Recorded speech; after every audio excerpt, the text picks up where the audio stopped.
Fala, Yo, Ashley, you don't go out of here late. stop it. That's who? Welcome That's back who? to the. Man, I don't need intro, please. Welcome back to the Anything Goes podcast.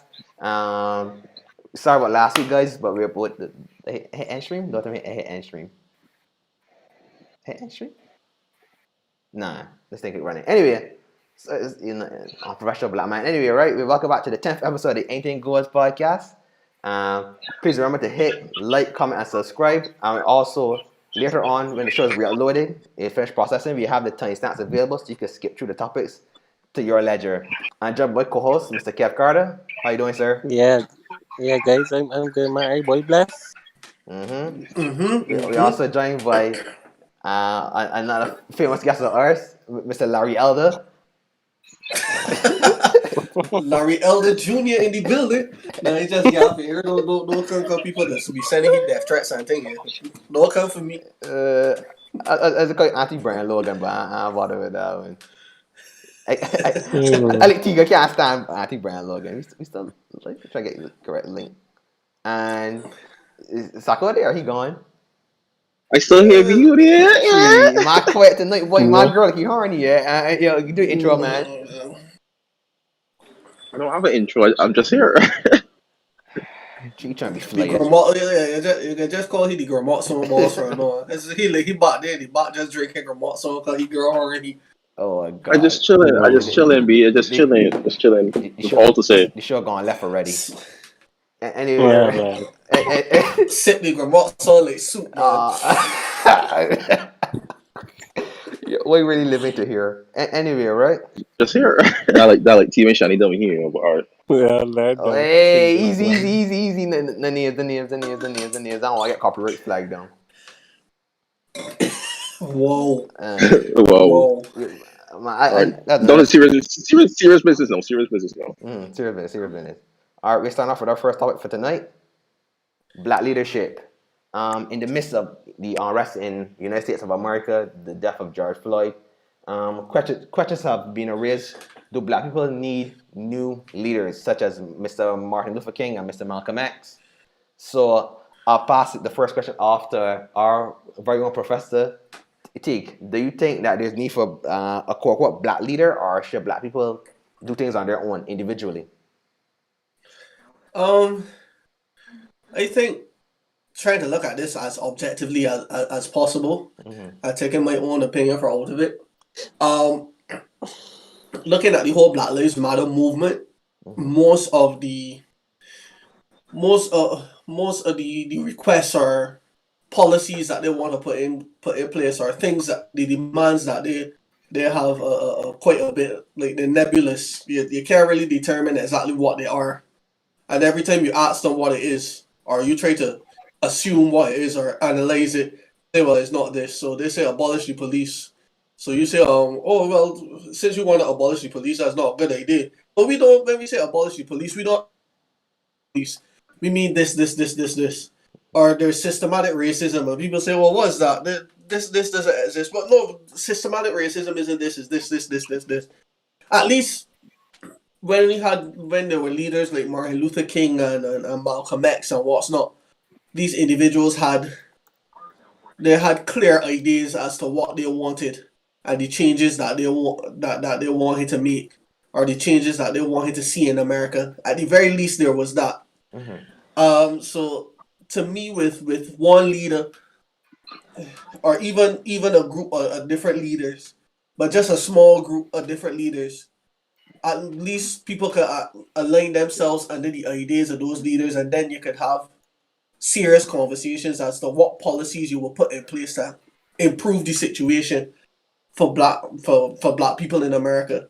So I think that leaders are important, but the approach will have to be different because Martin Luther King and Malcolm X and all of those individuals, Stokely Carmichael for another example, these are individuals that were from a different era. So now you need something for this new era, and this new era of politics that we have, and this new political climate that we have. You need somebody that could traverse that and have formulate like a sensible and a solid sort of policy for people to come to the table with. Okay. Sako, you go. Can you repeat the question for me again? No, the question was, do we, especially like we looking at it like for America, for example, but do we need black leaders in like the vein of a Malcolm X or Martin Luther King, or should black people be quote unquote their own leaders? Because that's something that's been bandied about for a while. Like all leaders, that's what you said? Pardon me? No, the last bit of what you said, I didn't hear that part clearly. Should black people, instead of looking for leaders, do their own thing then? I So mean, have knowledge and then you act instead of waiting for a leader. at the moment when we analyze like certain movements, for example, if we analyze like Black Lives Matter, for example, there's centralized figures essentially because there's always like a leadership base to certain movements. So, for example, Black Lives America, and it's just not one organization. It is an organization that's found within multiple states and various organizations and various subsidiaries of Black Lives Matter within each different state as well. So I would definitely say that there are black leaders there. They're not maybe it's not as prominent as the first set of Black Lives Matter leaders such as Dere and a few other individuals. But outside of that, I would say that I would definitely say that they are the leaders there now. Are they as critical as I when compared to Malcolm X and Martin Luther King? I would say no, and that is primarily because right now we're in the digital age essentially. So what it is that within the digital age is that we have individuals who essentially just join together for various movements, and it's much easier to get information passed across these lines, Mhm. and it's very easy to get information passed off through these lines essentially. And so no, I would definitely say no because in this given stage is that what I'm seeing is that I'm seeing a movement that is similar to the Arab Spring. Mhm. And true that is that it is essentially the movements are less centralized with that of adequate leaders, and it's just a group of individuals who are just essentially just very tired, and they're just finding common ground. In this case, is Black Lives Matter movement, and they just come together as one, and whether something that's domestic or international as well, and they just perpetuating the essential matter. However, though, it's when you need a certain change, especially the change that they're looking for. I do believe that that leaders should be there, that who can take the leadership role and the leadership path, and to strategize a clear vision for the movement per se. Because Yep. without any clear strategy or centralized leadership, then I believe that all the efforts are essentially futile, essentially. And because at the end of the day is that you find loopholes within the issue for it. For example, in the case of abolish police, which is that you have some people that want to abolish police, and you have some people that don't want to abolish the police, and then in some instances, then you have people that just want to defund the police as well. Even though, like we've already found out that basically, in some instances, abolish the police just means to defund it, but also in some instances as well, abolish the police actually legit means to abolish it as well. Mhm. So there in itself is that you have four different elements that one movement is looking to get essentially, and that in itself can cause more harm to the movement in itself because when you then look at the ideology of the movement on the whole is like how do they vote or how do they go about change. So for example is that you will find like the abolished set of individuals there will be more so the radical progressive individuals more so than to the other individuals who will be more so like just like slight progressive but still like liberal in all its ideals, and that in itself can cause more tensions and drama as well. So I do agree that central leadership should be there where there's a focused demand and a focused idea as to what they want to achieve, and just not just a whole just a group of individuals just doing as they please. Because also then when this happens as well, then it's very hard. It's very hard to get exactly what you want to achieve out there again as well. And it's very easy for individuals to infiltrate the group and to Mhm. cause a lot of damage in it. And in this case, what we've seen, for example, in I don't know if we're going to speak about Atlanta tonight, so I don't know if to Yeah, mention it or not. yeah. Ain't official topic. We can obviously speak on it. But yeah, but I was just saying is that like for the case in Atlanta where the Wendy's was burned last night, Mhm. is that we saw like it was actually set afire by a white individual. Mhm. So Yeah. essentially who's that white individual? Is that white individual a part of the national movement at hand? And or is that individual just there to infiltrate and to cause essentially issues to basically discredit and to amplify the protest into to riots or just like into looting and destruction. So we have to ask ourselves these questions. But as at the moment, I would definitely say that sometimes yes, leadership is necessary. But two is that when a whole heap of individuals are just frustrated, then sometimes you might not need leadership actually. But sometimes what can happen as well is that um, leaders might actually emerge from these circumstances or further along the lines as well. So you just have to wait and see. But I do agree that leadership is necessary in any movement. As a guy that is strong leader that like loves to watch coups, military coups, and what's not. I strongly believe that leadership is necessary in any given circumstance, whether it's any institution or any movement. Then leadership is definitely necessary. So I hope that is the case. Correct. Mr. Kev Carter, Yeah. Yeah. do we need black leadership, or should black people, be their own leaders individually? Well, I can see both sides of the coin. If you look at his historical events, you will see the impact that guys like Martin Luther and Malcolm X, just to name a few, you will see the impact that they had. Um, so if he was to have something along the same lines in our current generation or modern day, it'd be very beneficial. But on the other side of the coin, you could see why, you could understand why people will be afraid to stand up and take the leadership role as to how things turned out with Malcolm X and Martin Luther King both being assassinated, etc., etc. However, at the same time, I do believe that more black people should try to help themselves and be their own leaders. So it's a pull and a tug. But in conclusion, I say it'd be beneficial if we had them in this era. But who and who, we don't know who these persons would be. But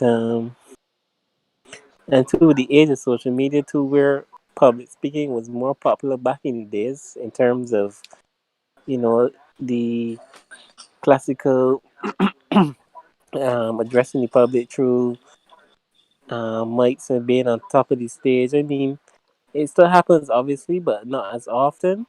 People usually, like celebrities and superstars, usually voice their opinions through Twitter, Instagram. Can I cut you? Should we listen to celebrities in these? Pardon? Should we listen to celebrities in these situations though? No, no, no. Just giving an example, though, of where the generation usually use social media platforms to voice their opinions. So whereas Martin Luther King and those guys back in the days would go on physical platforms, people usually use social media platform. No, so I don't know. It would take someone who's of modern day era but has that kind of classical, side to their personality. But to answer the question, yes, it would be very beneficial. And I think it will have a huge impact or a turning point in the way how things are going right now. I think would be a bit different. Yeah. All right. Hmm. So this is my viewpoint. As Hmm. Sako alluded to earlier, I think you need some form of leadership. No, does it have to come to one individual? No. I think a lot of people say that you shouldn't have leaders because how Malcolm and Martin were assassinated and then the movement ended. But if that's the case, then you have to prepare. You have to have someone in place that, if unfortunately you are taken out, someone can take out your leadership position. And you don't have to have 50 people fighting over who should be head of the movement. So, it's an enjoying live chat. Hmm. We gotta get he on it when things are finished with him. When he finishes exams and stuff. But Studies. as I was saying, right, I think that we have to have smarter organizations. And as you all alluded to in the past, the public speaking and stuff was popular back then, but as of now, I don't think it will be effective. I think you also have to have a better use of social media as a leader. But I think also one of the problems we have is that we don't have structure. Like I used to have the defunding police. You got some people want autonomous zones. Some people want people to lead the community. Some people want the police abolished. I think there has. I mean, and maybe in some circumstances it makes sense for those things, but I think there needs to be an overall clear message put forward, a simpler message, and then you could diverge messages that goes along to suit the individual situations. But I just think a lot of people when they say we don't need leaders, are cowards. They don't want to lead the group together as a whole, and they just try to deflect and say, "Well, you lead yourself, I lead me." But I think organization goes. You need someone at top to have the direction. So that's why. Mm-hmm. Hmm. Mm-hmm. See what Hey, you saying. okay. Salim says every movement needs a martyr. What's your guys' thoughts on that? You say what? Every group needs a martyr. Mm. Well, considering the amount of people that get killed by the police, I guess they have a lot to choose from. Cause God. a lot. Yeah, I know that joke pretty dark, but yeah, they have It's a lot. really. George Floyd being used as a martyr. So, despite the conservatives saying, "Oh, he shouldn't be used as a martyr," but he is. me had a wife. No, it's not just Halut Wave. I think Candace Owens was who was pushing that point, but I don't think Candace Owens is representative of the entire conservative, the the the, the entire conservative group. I guess you could say, What's kind of his own position because though? And nobody. I I I didn't listen to it to tell the truth. Now we got to talk about I black genuinely conservatives didn't. a time, man. When Salim example, if we got bring on Salim, I need a outside perspective of black conservatives. I think we need to talk about these guys and try to start. There's You a have a nice black video that I gotta conservative put on your in. show, How good for the black conservative in Barbados? but you have one on your show at the moment. Who? I mean EBL. Wait, hold on. We trying to get No, something. he tried to talk Me, shit at me. He's me, a I wasn't black showing no shit at nobody. I wasn't showing no shit at nobody. Sir, he's a black conservative. so you're who's the black conservative? Would it be me or would it be Kevin if Teague isn't the black conservative? It is me. This is the man that say he's a liberal. You something else, boy. I never once in my life said I was a liberal. I'm just talking about the conservative part. I'm more of a centrist in essence, more centralized, you know. Yeah. All right. So But Kevin, but but but go, but, go, go, go but ahead, going to go what ahead. but going to what Salim would have said though, I do believe that the movement definitely needs a leader or a spokesperson because at the end of the day is that a spokesperson will actually like give you like a general idea as to where the movement is actually going. And once you have a clear understanding of where the movement is going, then it's much easier for you to be taken seriously.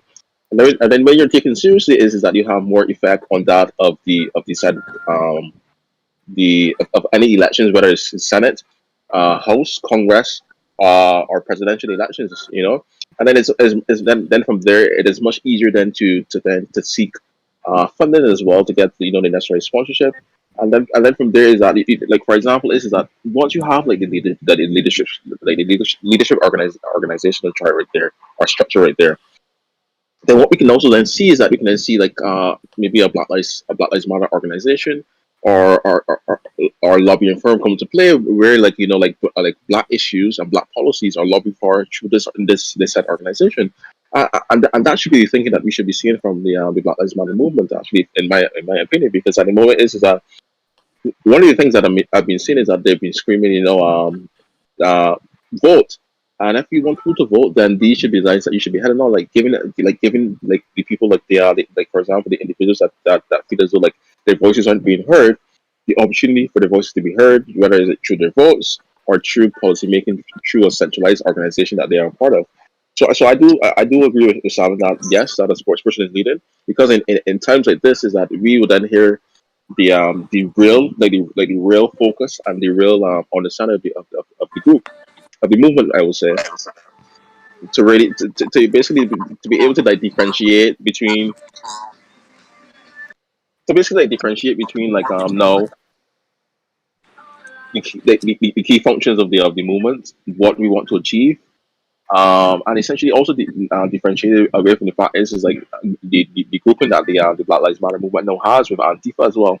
So I think a spokesperson is needed, and on a whole, I strongly believe that leadership is needed because the Black Lives Matter movement has a lot to offer, and I hope that they see how much they have to offer and how far they can actually really go.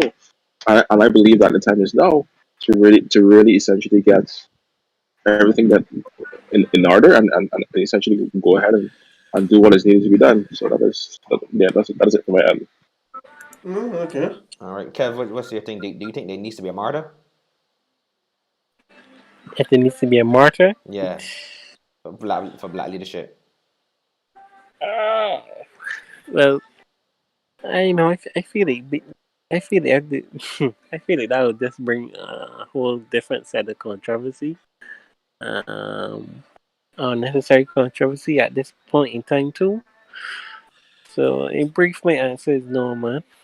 All right, so you don't think a man should go into risk for that, right?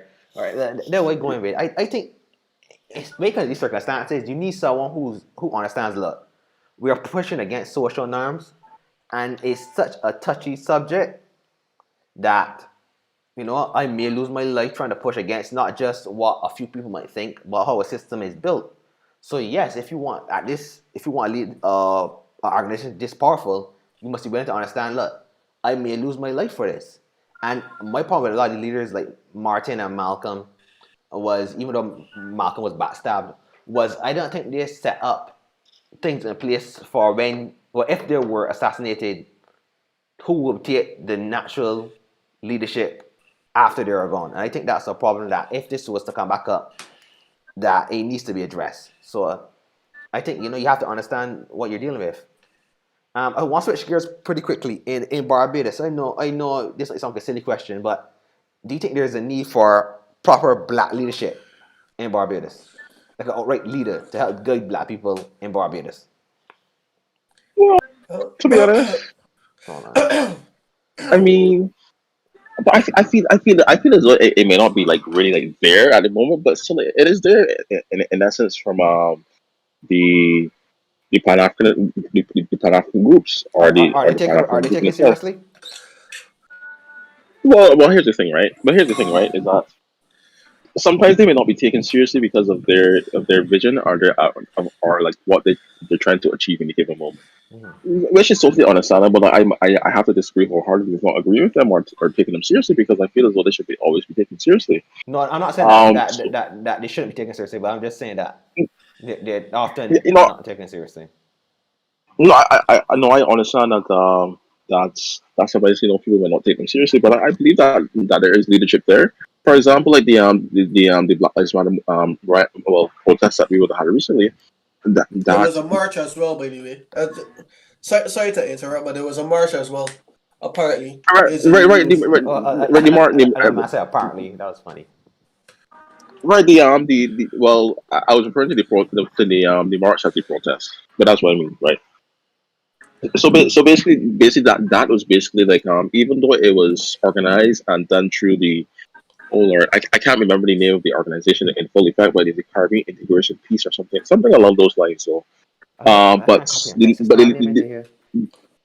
the leadership of that organization comes directly from the Pan African group within Barbados.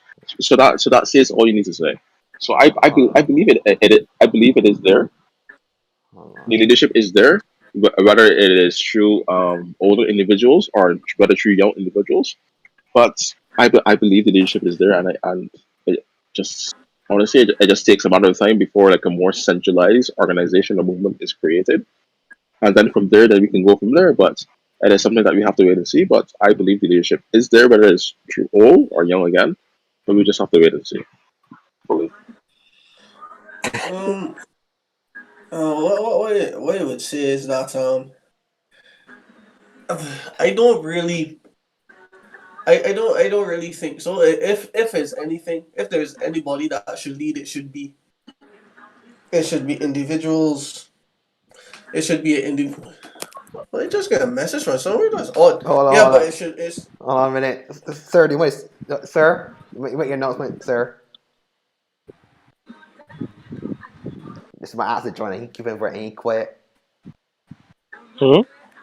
My T can't tell you point. My HR make a grand announcement. This man let me down. Go ahead, T. Guys, sorry. I think he said. I think he said hello. You know. He did. Yeah, I think he said hello. Hold on. Salem, you there? Can look at you chat. He talking, but I can't hear you. Hold on.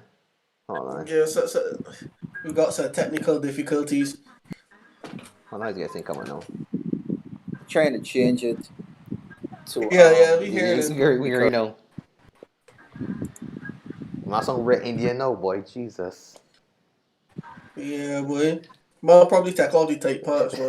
Just change it to use the phone speaker.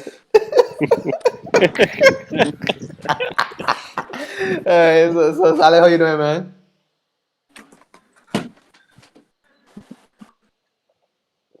Silent breakdown. It seems so. Silent breakdown, boy. All right, T, finish your point, man. We try to get Salem back on. He's still here, so we just ready. The situation in Barbados is completely different from what's going on out there in the US. We need different. Can you hear me? Yeah, we hear you. Yeah. Alright. Yeah, we can What's hear you. going on? Good night to everybody. Yeah, good day, man. Yeah, Yeah, easy, brother. Okay, good bro. night, Salah. Yeah. What's All right, happening? yeah, we good. All right, let's start. Salem. Let's T finish at this point. Then I want to ask you. You're playing very shortly, right? So yeah, so T finish up there, man. Alright, no problem. Yeah. Yeah, man. So my point is, what's going on in Barbados is totally different from what's going on in the US.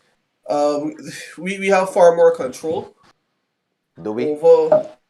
Yeah, we have far more control. And the thing about it is that I think one of the biggest issues is that when we have individuals like that march that we had, these are individuals trying to project the issues that are in the US onto Barbados so that they can have a purpose, they can have a reason to continue having their ideology or apply their ideology to a Barbadian perspective. But the reality of it is that we don't really face these same issues. We don't get shoot by police like how people get shoot by police because of the color of their skin. Chances are if you get harassed by a policeman, he's an Indian. Wait. I think I have to start you there a bit sharply. Because we have cases where like black men in Barbados have been targeted by police and shot and killed by police for no apparent reason too. Especially when they have been accused of shooting police officers as well. So that was a given case there out the back. I thought Yeah, was a white if that was a white individual in Barbados, that would have never happened to that white individual too. So yeah, but that's more of a class issue than a race issue, in my opinion. Because a lot of the people that are white out here in Barbados got money, or people assume that they have money. Thank you. So it's not a case where like people look at black people and they just assume that we ain't got money. But if it's a case where this individual knows, you see that boy, see cool boy, he rolling with money, they're not gonna pick on you. So it's more of a class thing than a race thing out here. But I don't think we have the same issues, and the problem is that when we bring that sort of interpretation of things down here, that American influence down here, we misinterpret what's actually going on, and they have leaders just trying to find a purpose. I think Jordan Peterson actually pointed it out when he talked about institutions and people finding a purpose. So like when these institutions, he was talking about government institutions, but when these government institutions no longer have a purpose, they then create a purpose so that they could have a purpose. If you get what I mean. So it's just this. Steve Rell in America, when America got high speed trains, but it's still off on steam because the commission was set back in 18 something, and they still need to keep going. Yeah, they still want that commission to continue to exist. So they'll find a reason for it to exist by creating some sort of issue, or some sort of find some sort of excuse for it to exist. And I think that what we need is if we do have leaders, we need leaders not like the Pan Africanists that romanticize Africa, because that's what a lot of them do.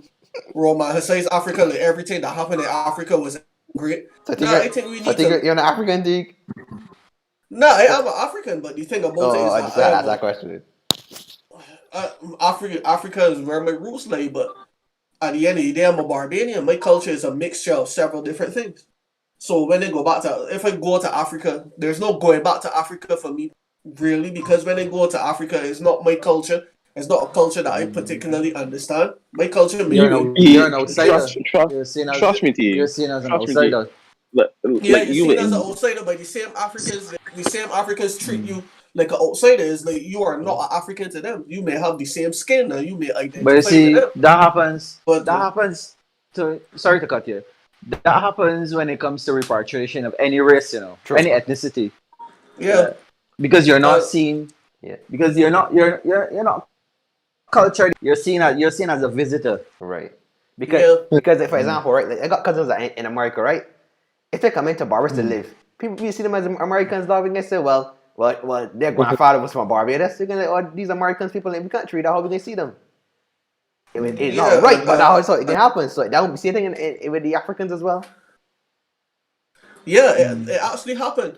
To bring a little bit of context with a little bit of proof. I guess everybody in here should know Liberia in Africa. Um, you know the history behind Liberia. Liberia is actually when slavery ended in the U.S. Believe it or not, the same Abraham Lincoln that was supposed to be the man that was this big non racist. He wasn't racist. He believed that they should have gone back, and most of the policies for the slaves was like sending them back to Africa, and they were sent to Africa, and this Wasn't Liberia was made. And the thing wasn't about it, wasn't freeing of the slaves purely economical? Yeah. um, Well, economical and for the the war, it was more beneficial for the war. So he had Yeah. troops to fight for him.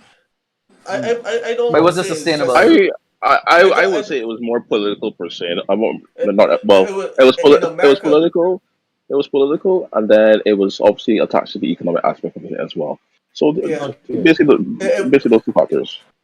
it was a war on economics. Let me just put it that way. But a lot of politics was put into it because it was a case where I think that I can't remember the name of the congressman, but like people used to be fighting in Congress. A man was beaten with a cane in Congress. He was beaten so badly that he actually didn't return to Congress after he get beat over arguments about slavery. So it was a political thing as well.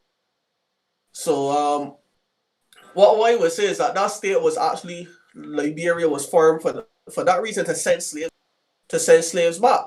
And the thing about it is that they sent them back to Liberia. A lot of the slaves were from all sorts of different parts of Africa, and they weren't able to fit in. I got So remember they too. ended up. I got remember the Liberians actually the person that were shipped from the United States ended up banded together, and they also actually treated the native Liberians inferior to them. You got remember that also occurred. Yeah, but the thing about it as well is that a lot of the people that were slaves that went across to Liberia, were sent across to Liberia, ended up going back into slavery themselves. They were placed back into slavery by other Africans. So that existed as well. Yeah, So it's a weird thing. Yeah, you got some African, you got some of these slaves that ended up treating the natives badly, and then got yeah, it was a nasty situation. Yeah. So it let me was a ask a nasty question situation. before you go any further. Let me ask one question. Mhm. So would you say because there's this notion that slavery only applies to a certain ethnicity, right? But wouldn't you agree that slavery exists in every part of the world, every ethnicity? It's just that Africans were the last slaves, so you highlighting the last one is always that's what humans do. They like to remember what was the last thing you do. Yeah, Yeah. In that sense. Not but, not but not not not not demising or diminishing anything that happened, but it's just a concept of how people think that they remember the last thing you do and tend to focus on that. but but I think they look at it too because it was more prevalent and it caused more damage to the African society and structure as well. So that was the main focus of it too. And plus, I mean is that like it was essentially for black people as well. And black people want their voices to be heard, and black people want the world to know what exactly happened to them, and their ancestors, and that is what we should be, and that is what we should be. So it should be something that is remembered because at the end of the day too is that yes, sometimes we learn about like Hitler and what and the Nazis and what they would have done to the Jews, but I feel as though Germany had just put it behind them and tried to forget it. It just tried to forget it. It's not as that it's not But I don't existent. think it's I don't think it's thought over there. as part of the history. Exactly, and that should not be the case because at the end of the day, is that German children should know exactly what occurred in Germany because because at the end of the day when they leave from Germany and they go into the real world, people will speak about it at the end of the day. So that's just my given thought about that at this point. Mm. All right, Salim, we got to bounce that quickly for you, right? Um, Mm. the question was black leaders, right? No, Mm. we know he's an Indian man, but you knew he's come true and thought with the man all the time. Do you think that there should be a black leader, or should black people look to lead themselves? All right. Since this channel is get shut down, sometimes let me make a disclaimer. No. So these are my thoughts and my thoughts only. Uh, Understand? And it is not coming from malicious standpoint or feeling or anything like that. mm, But I have because no there are some aspects and some points that would determine how I think because obviously I'm an immigrant in Barbados. mm, Secondly, I'm a Guyanese, and thirdly, I'm an Indian. mm, So I've experienced racism. I've experienced all of that. mm, All right. So the reason why, okay, back to your question. The reason why I said that they always need a martyr. mm, Look at for instance, I always use Gandhi. mm, All right. He was the martyr for my race. I don't want to say race, cause we're the human race for my ethnic. All right. mm, He was a martyr. Now, without him, a lot of things would have not happened. He didn't die by the hand like how Martin Luther and Malcolm X and things. He wasn't subjected to that, mm, but he was subjected to other things. So what I'm saying is that you always need a martyr. Right now, there's nobody. There's nobody that's the face that it is one face that everybody can say, you know what? We need to hear what this person is saying. We need to there needs a focus point. There need to be a focus point because you need direction. That's what I think. You need direction. All right, I don't feel like Omar Johnson at the rate in the shade. Black women are beautiful, man. They're beautiful. Next time, when they get that way. next time, make it 20. Next time I get ready. All right. Yeah, before we move on though, just to finish my because it was talking about Liberia and what's not, but just to finish my point, what I was trying to say is that if there are leaders in Barbados and if we do need leaders, in my opinion, the leaders should be individuals that will help highlight our history and highlight the success we had in the past. Because we talk about black people can't get through and all of that in Barbados, and to me that's an American influence narrative. Mm. It You think really has. so? I believe. I In what believe aspect? so. Because Because hold on, in I America, it's remember. portrayed that black, like, because in America, like, black success is not shown commonly. So I think because a lot Yeah, of black people in Barbados look at America and see, well, the majority of businesses aren't owned by black people, so they automatically transfer it to Barbados when like a black business fails or saying it's owned by a white person. They Yeah. blame black people as a whole instead of like, no, we could do our things ourselves. Okay. No, no. When you start, But let me what give I'm can I saying? give an example before you go forward Yeah, go ahead. Yeah, go of ahead. what T is talking about? Right now, he has a point, but it may not be to the extent of what happens in the state. All right. Now there's a particular, as I say, these are my opinions. All right. There's a particular beach in Barbados with a particular bar on the beach. Mm-hmm. All right. That's owned by a non-national. Mm-hmm. The idea of constructing that bar and stuff like that was actually presented to the persons that own the space by a black man. Mm-hmm. But because he didn't have the quote unquote name or he's not known, Mm-hmm. it was denied. And then a while after, somebody of a different ethnicity got through with everything. And now it's a popular place on the beach Mm-hmm. in St. James. Mm-hmm. Yeah. So when you're saying that it don't happen, it happens, but these things are not publicized. But what I was trying to say is that the possibility of black people being able to get through in Barbados is not that it's non-existent. People No. behave as if it is. And I remember doing in my final year at UE when I was doing my history degree. One of the courses that I did was business in BIM. And Okay. some of the things that I learned from that course, I was like, really? Because it just went so far against the narrative that was put out there that the white man can get through and the black man can't get through with nothing. He can always be struggling at the bottom. To me that's an American narrative, and it really is it doesn't really it isn't really reflected out here in the Caribbean. When you look at some of the facts that come out, like the first escalator that was ever in Barbados. You take like maybe should have asked like where we think that was from. I was here, my mind thinking, well, that had to be Kia Shepherd. That's the first thing that come in my mind. Because you know Kia Shepherd was a department store that was around for a while.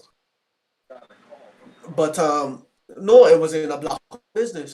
They had black people that own businesses all down through the street. I think it was the whole street, and people own a whole line. But the thing about it is that these people don't really carry on the legacy. People were chasing because of the sort of class system that we got out here. People want to be a lawyer because that's well respected. A businessman is a well respected in your own community. People Correct. don't really study an entrepreneur. Like up to now, if somebody say, "Man, I want to be an entrepreneur," Easy to well, you laugh think, at. well, yeah, But that's but up to that's now, but you that's still get laughed at. but that's the So, culture. yeah, it's a That's culture, the and it culture has from the nothing soul. to do with. It has nothing to do specifically with race. It's just like the mentality. Like, oh, you gonna get education, but at the end of the day, you could become an entrepreneur. You could work. You could work and develop a decent business idea, and build it up. Nobody ain't really stopping you. Ain't no take the color of your skin stops you in the way that people say that it stops you.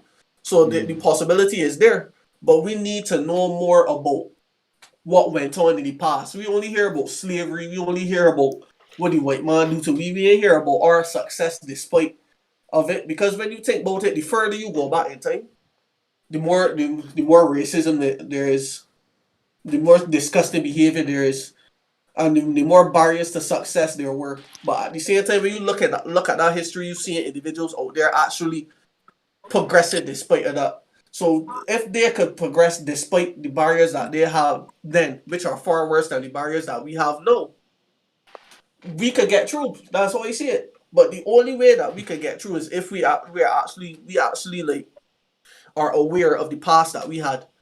We are aware of the success that we had. That's how I see it. But So if there's anybody that is leading from the front, it should be letting us know that we could be successful and inspiring individuals by letting them about their past. That's how I see it. All right, Silent, round this off.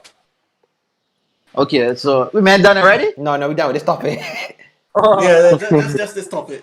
All right. So the man, I don't know if the man know how my stand is on religion. I see religion in two facets, and where it's more to me. I see it more as a culture than how people take it as this die-hearted thing. I think that religion plays, especially Christianity within Barbados, because that's the dominant religion in Barbados. I think that plays a very important part in how people progress with, let's say, within the Caribbean, because the in Barbados the government and the churches are aligned, and people usually use the church as a scapegoat. Anything that happens, they always say, even the states, they always come out and pray, and they always pray. But then that does not address the issue, and to me that pushes back any positive thinking and creation of a solution. I think that is a very big problem, because No, out yes, here. having a religion is important because you need some kind of structure in your life. But as I think that you guys would know, that religion has been the biggest downfall in humanity in terms This of is true. in terms of progress. Yo, you got like this man, man. You must keep it real. It's But a fact, though. it's a bit, Yeah, man. Yeah, Man, we got do a religion show though. But on a serious note, I think religion do a lot of damage to uh, society, and we just don't want to admit. exactly Yeah. Yeah, we know what I meant. because it's being edged in our brain that God will take control of everything. God will solve it. That's true. That is But true. then, And but it's then, a but then, barrier yeah, to progress for real. exactly. But then, yeah, people tell you, oh, if you what God don't give you nothing that you ain't deserve, and you gotta work for What? everything. But yet still, that Yeah. What do you got here? Yeah, man. seriously, it's like it just contradict itself. Correct. It just Kevin contradict is a itself. church boy, that's probably why. Nah, hell no. He just be up in the church, studying the church, goes 24/7. You know what I mean? Like, Far, Mm. far from. I I have a know church it. with. You, I have a church You with don't about want a me. year. You don't want me talking files. I know it. I have a church with about a year. What's my files with that? elite church women. But anyway, all right, let me move on before he gets sports. All right, All right. Black Lives Matter though. I want to talk specifically about Black Lives Matter, right? Okay. Now, my question to y'all is this: is Black Lives Matter the correct movement to lead black people out of the police brutality, or is it a pawn Mm. put up to keep black people quiet? that's an interesting one. Good Sa- question. Sako, we See, rolling with you, man. Seagull Me was first? quiet. Siko, we rolling with you, man. He's You my. wasn't Um, drinking Gramotson during Oh that my period, right? god. all Yeah. right. I Gramotson think or Morby and Ice.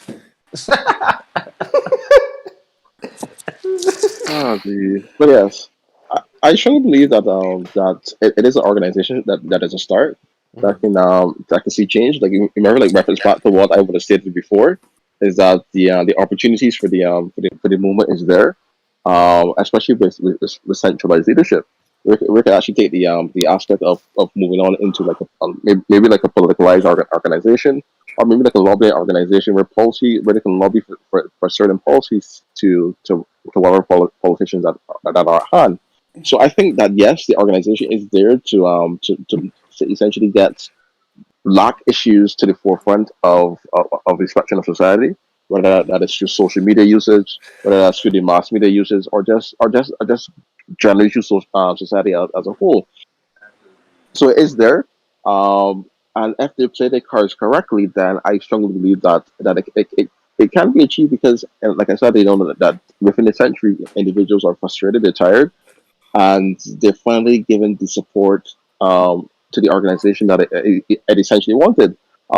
Because now I would say is that we've definitely seen a more wide scale set of protesting from the aspect when the movement first came involved with the when we lost Trayvon Martin, then fast forward to Ferguson, and now to the death of George Floyd. I would definitely say that is that seeing the progress that the movement has made, especially in the domestic sphere of the United States of America, and now internationally when we look at the UK, and then we look at the Netherlands, Belgium as well, and just throughout the world that it has brought forth, I would definitely say that it is there. No, it is no time for society to make the different changes, and it really depends on the spheres within society that the movement actually touches. Because, for example, is that when you look at it from the upper class, the middle class, or the lower class, is that they have to touch each of these spheres within society, and to essentially get all the issues at bay through, and then you also have to then look at essentially the race of individuals as well. So I do believe that the movement is there to make changes. However, like I would have stated before, is that infiltration within the movement by individuals, for example, by individuals that current members of the movement are forcing individuals to speak on issues that they may not be sincere about, can cause more harm to the movement than good. And then in some instances as well is then you also have individuals who will then infiltrate the movement to just cause damage themselves or to get their own ideas and philosophy out there as well. So, for example, again, like how we're seeing now down They the burning the essentially place. protests. They burning Oh, speaking of like the burning that took place in yeah, like Atlanta yeah, they yesterday brought for in. the thing. Like you said, it was Yeah, one person that did it, and also like when they had yeah, the rioting and stuff, a lot was proven to persons who were not a part of Black Lives Matter. So exactly. yeah, So all of those issues at hand. So it's basically there. So yes, the movement can achieve the greater good, but however, it has to be achieved. I would say it has to be achieved quickly, and it has to be achieved efficiently and coherently as well, and not just lopsided where like any person can just join the movement, and any person can also just like go to the leadership role as well. Because in some instances, is that you just have organized the movement just being there. You see a lot of Black Lives Matter petitions, or you just see a lot of Black Lives Matter GoFundMe pages, Mm-hmm. and sometimes they don't even have anything to do with the movement. And that in itself is that people just looking to steal money as well, or just looking to get themselves to the forefront. And then again, that can cause more damage to the movement again, because then people will not be able to trust the movement. Um, so it just those things in that general notion. But I do believe that again that it can do more good than harm.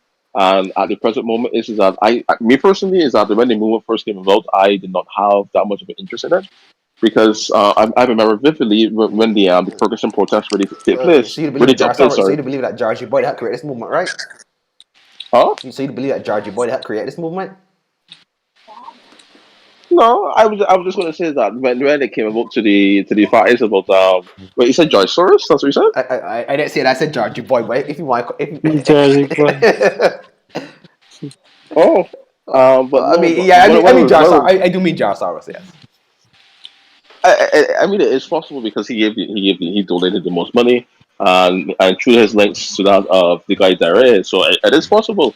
But what was going on is that when I first came across it, yes, the move was there from Trayvon Martin, but then when it came to Ferguson, actually, is that I remember the Black Lives Matter leadership at the time. It was there, and I think about 2 to 4 other women as well. Mm-hmm. They came into some conflict with the individuals from Ferguson, the grassroots individuals, the black men in Ferguson who would have actually started the protests, and they came to some disagreement because the guys in Ferguson would have stated that is that they were the ones who started the protests and Mm-hmm. who actually organized every single thing. Mm-hmm. But the leaders from Black Lives Matter, they who would have came into Ferguson would have then taken all the credit for the Ferguson movement. Unfortunately, now today though is that even though the guys who started the conflict with the leadership of Black Lives Matter, unfortunately today all the guys that would have argued that they started the whole protest and the whole movement within Ferguson and not Black Lives Matter, they're all dead today. Actually, they were all killed actually, so they can't give their words against what it is today. So Yeah, no, that sounds a there little, is. that sounds a little suspicious, boy. So Yeah, just a tad. Just a tad. So Alright, yeah, so let you jump in. T, go ahead, man. yeah, teach up here. Um, I kind of disagree. I I think the slogan "Black Lives Matter" is a pretty decent and a pretty obvious slogan, and is a slogan that needs to be said sometimes, so that we could be reminded that Black lives actually do matter. And the problem is the political rhetoric that drives that's behind it now, Mm-hmm. and the political rhetoric that that is being used, that's being pushed around to support all these other claims that they're making. I think that I think that because of all of that is problematic. And to highlight my problem basically is I saw somebody share it. It was a meme with George Floyd and people outlining some of the policies that they had for George Floyd, and they were talking about police reform, and then all of a sudden they see at the bottom, oh, free health care for black people. Like, how did they get from police reform to that? And what I realize is that it's become a vehicle to just push socialist ideology. To me that's what it's become. So you And have a problem with socialism, basically? yeah, I could talk about how socialism sucks on another podcast. There's our Virgin But anti-brand Logan, so of course he does have a problem with socialism. I just joking, but go ahead.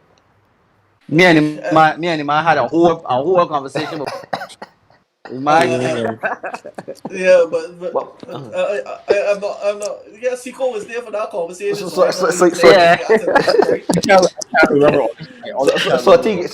so you think that the movement has good intentions, but you think people are trying to cooperate to push other things as well?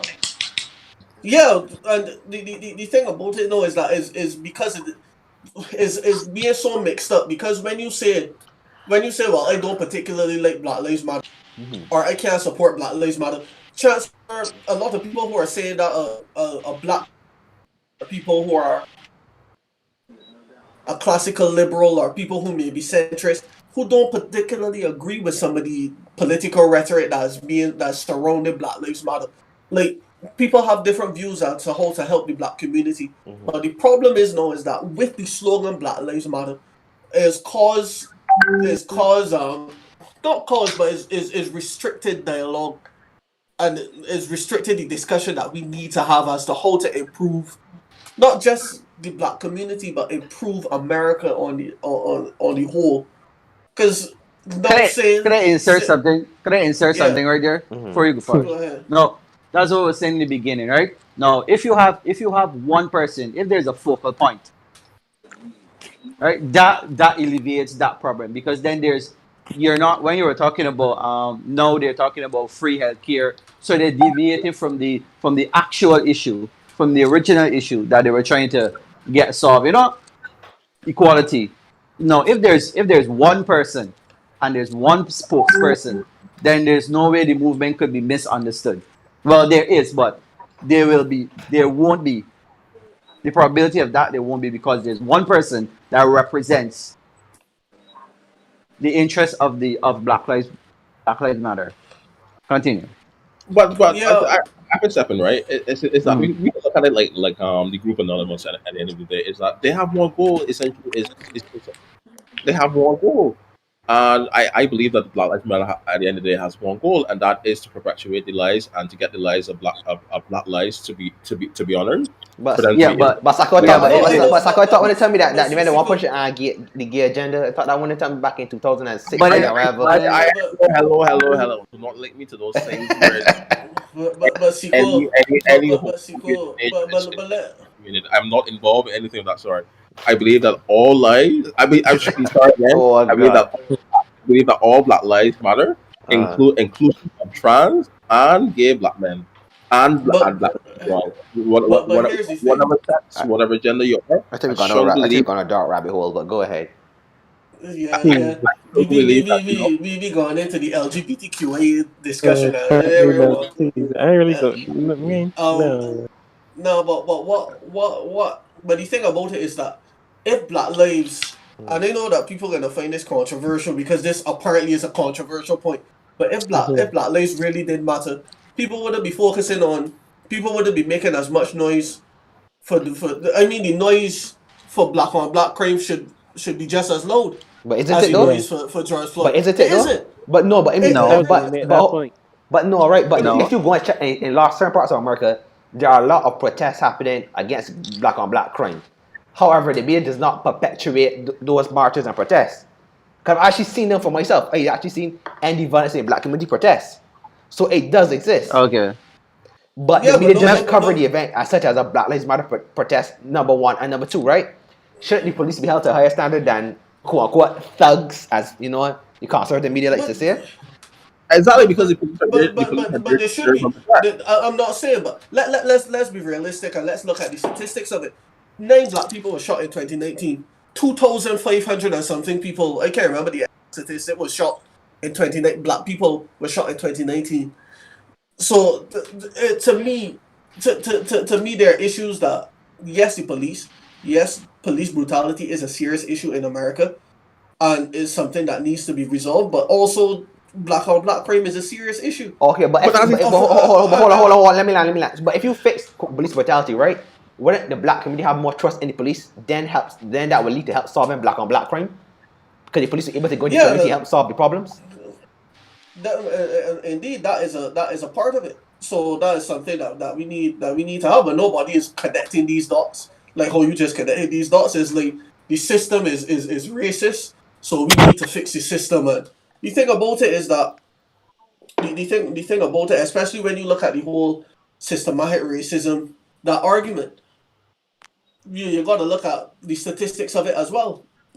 Let me look I at think second I generation. think I think man, like you're saying here, but there's one thing that I think that plays a very important part in how people react in this whole thing, and is the influence of social media and the Yeah, true. information that's coming out. I think it's media period, but go ahead. It's like the information that's coming out because let's take Arthur for example. You know, a big fella in the business. So him now, let's say that he doesn't know anything that's going on. Right? But he's frequent on social media now. When all of this information is coming at him, and I think that's what's happening to some of the protesters that they're not focusing on the issue. As I said, I truly believe that there should be a spokesperson that everyone can go to and say, you know what, this is what we stand for. Right? This is what we want. This is what we need. There has to be, when there's a protest, there's one person, this same person all the time. So then the advent of information being misunderstood and people being misled, it kind of eradicate that to a large extent. So this is my thing, right? Is that I have to disagree with T's argument honestly, because at the end of the day is that they all want the same thing. Is that because when we analyze, I don't see how black and black crime is relevant now to this discussion, because at the end of the day is that we have black lives being taken by police officers, and one of the things about it is that police How officers. many? That's the question. How many? Stop a minute, T, because at the end of the day. Yeah, stop a minute, because at the end of the day, you have to realize this: how over police, how maybe look at this, right? How do police officers over police black communities that they do to white communities? So at the end of the day, is that the black people continue to be unfair by the police system, and that should not be the case. And that in itself leads to black lives taken, and then also when we look at the statistics as well, the black people are the minority as well. So then when we then trickle that down, and then we then further look at the statistics deeply further again as well, is that when we compare then, and then we analyze it when compared to the minority levels of how much black people are within the United States of America, compared to that of the amount of white people within the United States of America, then we look at it and say is that more black people statistically are being unfair and treated disproportionately to that compared to white Americans, and that in itself is the issue, because at the end of the day is that the over policing comes from the issue of racism in itself, because it's like we look at the distribution of black people are again disproportionately affected actually. So that in itself is the issue right there. So this is why people don't study black and black crime when it comes to these issues, because at the end of the day these things are is essentially racist oriented, because at the end of the day people issue with the police system and the police force is because it was actually at first created to essentially police black people at the end of the day during the slave trade. So that in itself is the issue. Wait, what you said? You said it was something was created originally for what?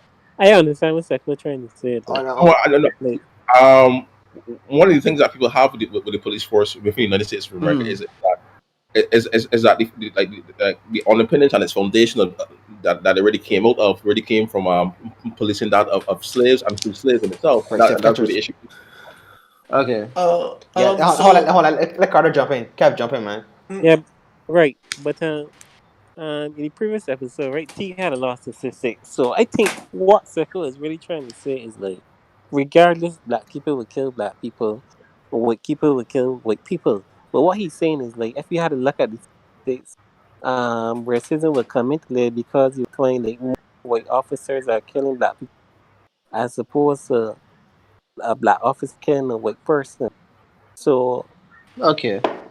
I think that's what he really trying to say, right? That was the line I was going on. The line I was going on is that at the end of the day is that we just have police officers killing black people, and that in itself is the issue, because at the end of the day is that we have to look at this from this perspective. If for the guy at Atlanta, right? No, I fully believe is that if you decide that you want to shoot a taser at a police officer, then they have the right to shoot back. They have the right to shoot back at you. Whether it's to kill you is another question. However, though, but technically, Sako, not cut you. It's against, like, technically, right? It's against the law when someone's running away from you with a non-lethal weapon to shoot at them. in Georgia. I And think many that's could the have law. shooting his foot. Many But could have shooting his for foot me, or something is that they could have shoot him in his leg. If that's the case. or But something like that. at the end of the day, is that why did it lead to that in the first place? Because at the end of the day, they got called because he was sleeping inside his car. Yeah. Should that have lead to his death in the first place? No, it shouldn't have. I think So, apparently that he's you blocking the driveway or something, and to me you could just knock on his Yeah. window and tell him, hey sir, do you mind to move your vehicle? But you know Did what? did Could they I did they do that though? You know, Arthur. Did they do that actually? What I happened? was could I watching ask a video could I ask a question for after thing? tonight. Go ahead. Could I ask a question? Um, I think that we're forgetting this entire thing that's going on, right? It's putting stress on everybody, police officers, which might Yeah. act irrational in situations because Mm, they're on edge all of the time. I'm not yeah. supporting what they're doing, but Yeah. there must be some kind of psychological effect on them. True. But you see, as exactly, Salim, that is my issue, and that's what I raised. I think I would have raised this last week, where I talked about people losing faith in the policing institution, and that in itself comes down from police over policing black communities. So essentially, what it is that there's a breakdown between the relationship of black communities and the police institutions, and but that is really issue really lies down. but Teammate, I actually teammate, statement. Because then I want to ask another question. So make your first statement, Teak. I actually agree with Chico with the breakdown. Yeah. But the Yeah. question you have to ask is why is it that that black communities more than white communities? People commit crime. White people are fully capable of committing crime, but you still have to look at the statistics, and you brought it into perspective when you talk about statistics and population. The population size. I remember last week I would have mentioned that people have a 39 in 100,000 chance being shot by police. And black people have a 1 in 1,000 chance. Chances are they're so slim. It's still gonna. And one of the things that the person mentioned, and I can't remember the full name, but it was Cesario. That's their last name. But they mentioned that black people, when you control and you try to and you put all the other factors in, you plug all of those other factors in, you realize that people actually have less of a chance of getting shot by the police than white people. But the thing about it, moving on from that, the thing about it is that when it comes to black crime, black people, despite being 12 or 13 million, commit about half of the murders that are in America. That's the reality of it. Black people are But again, disproportionate. again, Black people, hold on. Black people are disproportionately involved in crime. And I'm not saying that places should be over policed. That there's several factors that contribute to that. But when the whole Black Lives Matter comes up, a whole narrative comes up that is all about institutional racism and all of this. And because of that, put a healthy dialogue to actually help the black community. Because let's be realistic. We see it in black culture all the time. Like a lot of these people think that they have to go in crime because of how poor their communities are, the lack of opportunity that they have in their communities. And to me, once you start looking at those issues, like you start looking at why there's black on black crime, and all those other things, along with police reform, you're gonna see that the black community is gonna change. But saying that it's just police reform or police reform is a bigger issue or black people getting killed is a bigger issue, to me is just dishonest. When 9 people have died but that's the thing. from police shootings, That's, nine unarmed people have died from police shooting, and 2,000 people get killed by what is call it. And the fact is that a lot of these people are involved in crime. A lot of these people are carrying weapons, and chances are the statistics that suggest that police officers actually have a higher chance of being shot by a black man than a black man being shot by a policeman. When you start looking at the statistics actually do not reflect the narrative that they have. It does not support the narrative. see, So honestly, I ain't saying that, and you don't get can't me go wrong, wrong. I ain't saying that racism does not exist. But when you start looking at these things and the statistics, it does not back the narrative, and it shows that the narrative is not helping. That's all. That's how I see it. I have to disagree wholeheartedly again because at the end of the day, is that throughout every look back and throughout the history of the policing institution, if you look at prisons in itself, look at how many black individuals are in prison and how much of those black individuals are in That's true. prison because the police officers legit just arrested them and just pin points on them for no apparent reason. How much innocent black men are in prison at the end of the day?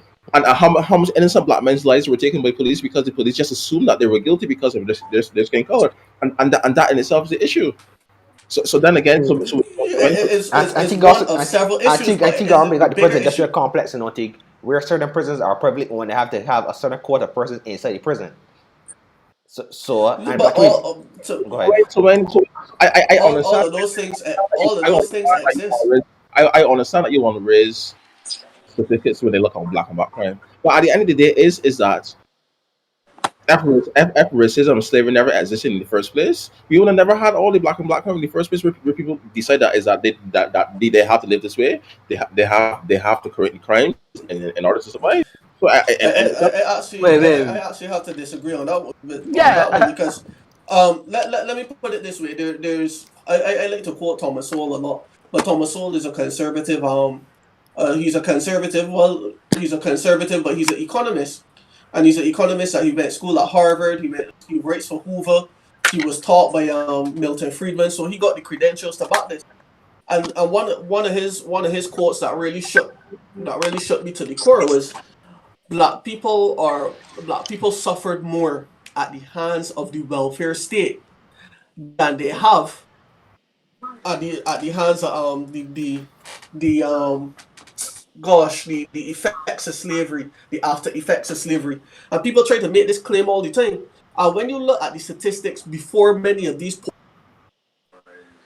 that's before many of these welfare programs were put in place, black people were actually doing well. People talk about minimum wage, which is one of the things that people with the Black Lives Matter movement talk about, raising the minimum wage to help poor people, to help the poor black people. Do you know that increasing minimum wage actually leads to unemployment? And it is something that has been discussed by many economists. And the The thing more about money, it the is more that taxes you pay. The more money and more and taxes you pay in this case. that's the issue not right there. only that, But that's the like issue. Right so Get rid of income tax, ban income tax. like Go like ahead. yeah, go Oh, but ahead. that's what I'm saying is that's the issue right there, Tiki, because there's no clear distinction and clear understanding between political scientists and economists in the first place, and the reason for that is because we have people in leadership positions that do not know how to lead and do not have any idea about what political science is really all about, and that in itself is the issue. So no, it's a lot. But another thing about it too is that you always bring the Thomas Sowell argument, but at the end of the day, when we discover the internet, we could find countless arguments that counter his same argument as well. So I do not believe that you should bring that as a distinction as a proof as to why this is the case, because No, no, there are several arguments, but honestly, they're quite weak. Let's start there. Do you think you have a very biased to very conservative views in the beginning? No, to tell the truth, I'm not a conservative anymore. I'm actually, Give a different perspective if you don't have a bias.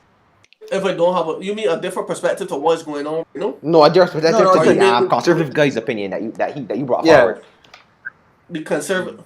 Um, let's see a different perspective. Oh, you mean the Black Lives Matter, No. or you But mean on the situation? the guy said that he believes Thomas, whatever his name is, that he Mm-hmm. believes that more issues have occurred post slavery from welfare programs. Can you provide an argument that disproves his point or is a counter argument to his point? but that's the thing, right? But that's the thing there, right? Is that that's like we understood this issue from the very beginning. T dislikes socialism, so anything to do with the welfare, T is going to refute and disagree with and come to understanding. Yeah, But that in itself is wrong because when we look at the work of Walter Romney, at the end of the day, is that he would wholeheartedly disagree with T's statement and Thomas Sowell's statement. So yeah, there is work there. So there is work there that he, will completely shatter Mr. Thomas Sowell's work out of the argument, especially when you look no, at it. no. Guys. Before I end the World War III, I need to ask another question before it turns into World War III and before Kevin drops asleep. My question is, what should be the end goal for Black Lives Matter? I can't be Let me answer. answer that. All right, Simon, go ahead. I don't care. Huh? I can't even go on because I hear Alright, yawning. Yeah. I hear yawning. Sorry, you go ahead, man. Uh, I'll go after as I said, my thing is that the only way that things can actually make a difference is in change in policy. and not just this foolish Definitely. policy about. I think they changed some police policy and what you can use a chokehold. Yeah, That that's is foolishness. That's weak. that is a media.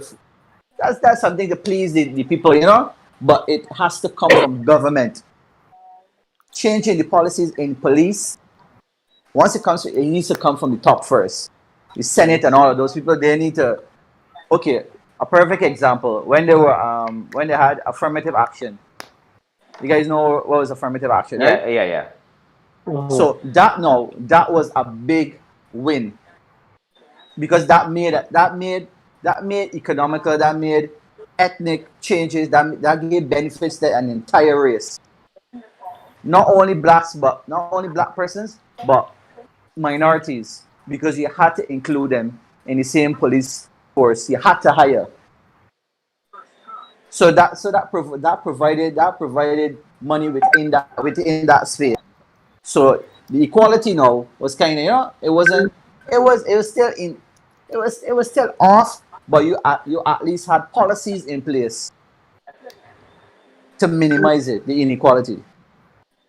And that's why I said that you need people with a specific agenda or manifesto, for lack of a better word, to come out and say this is what we want, this is what we're protesting for, instead of everybody, as you guys say, the LBGT want to join, all of these people want to join. It needs That kind of clarity. derails, yeah, that kind of derails the original purpose of it. You can add it in, but then you need to have the original issues at the top and need to be the focus. Anything else can come after. And it needs policies. Policies need to be changed. This Well, first, talking thing. Go ahead. no, I was going to say that first is that the movement is in itself is too large for the. Well, when I really say I think about it now, the movement is too large to have any centralized leadership. So more than likely, it's going to have to have. Why do you say so? I mean, because it is across different states essentially, and yeah, It is a it's what? I didn't hear you say. It is a what? across states. It's across different Okay. states, and there are various like different fractions and various elements of it as well. So now it is too far gone in itself.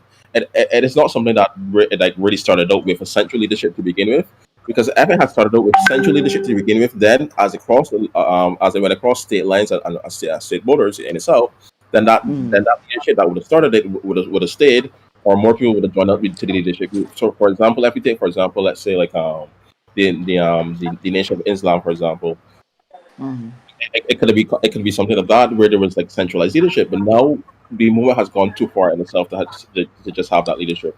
But you can't say that because it is not it can't go on too far. Because think about it now, right?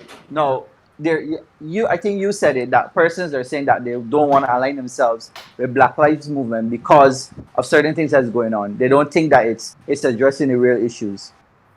I think Yeah, somebody but said that. I can't remember who said that, yeah, right? I think that was Right? Sig that said basically. But at the end of the Okay. day, too, is that we are not in the age where there's no social media, because at the end of the day, social media Mm. is a massive platform at the end of the day, and social media perpetuates a lot of movements and ideologies to the forefront where there's no need for any leadership, because at the end of the day is that you have, because at the end of the day, look, Especially Twitter, the worst thing out. a lot Yeah, a lot of these things at the end of the day yeah, is a lot of these yeah, things wouldn't get done without Twitter at the end of the day, yeah. or Instagram, because when you look at these petitions, right, you you will sit and believe that a lot of these petitions actually are actually not coming from America per se, like a lot of these signatures.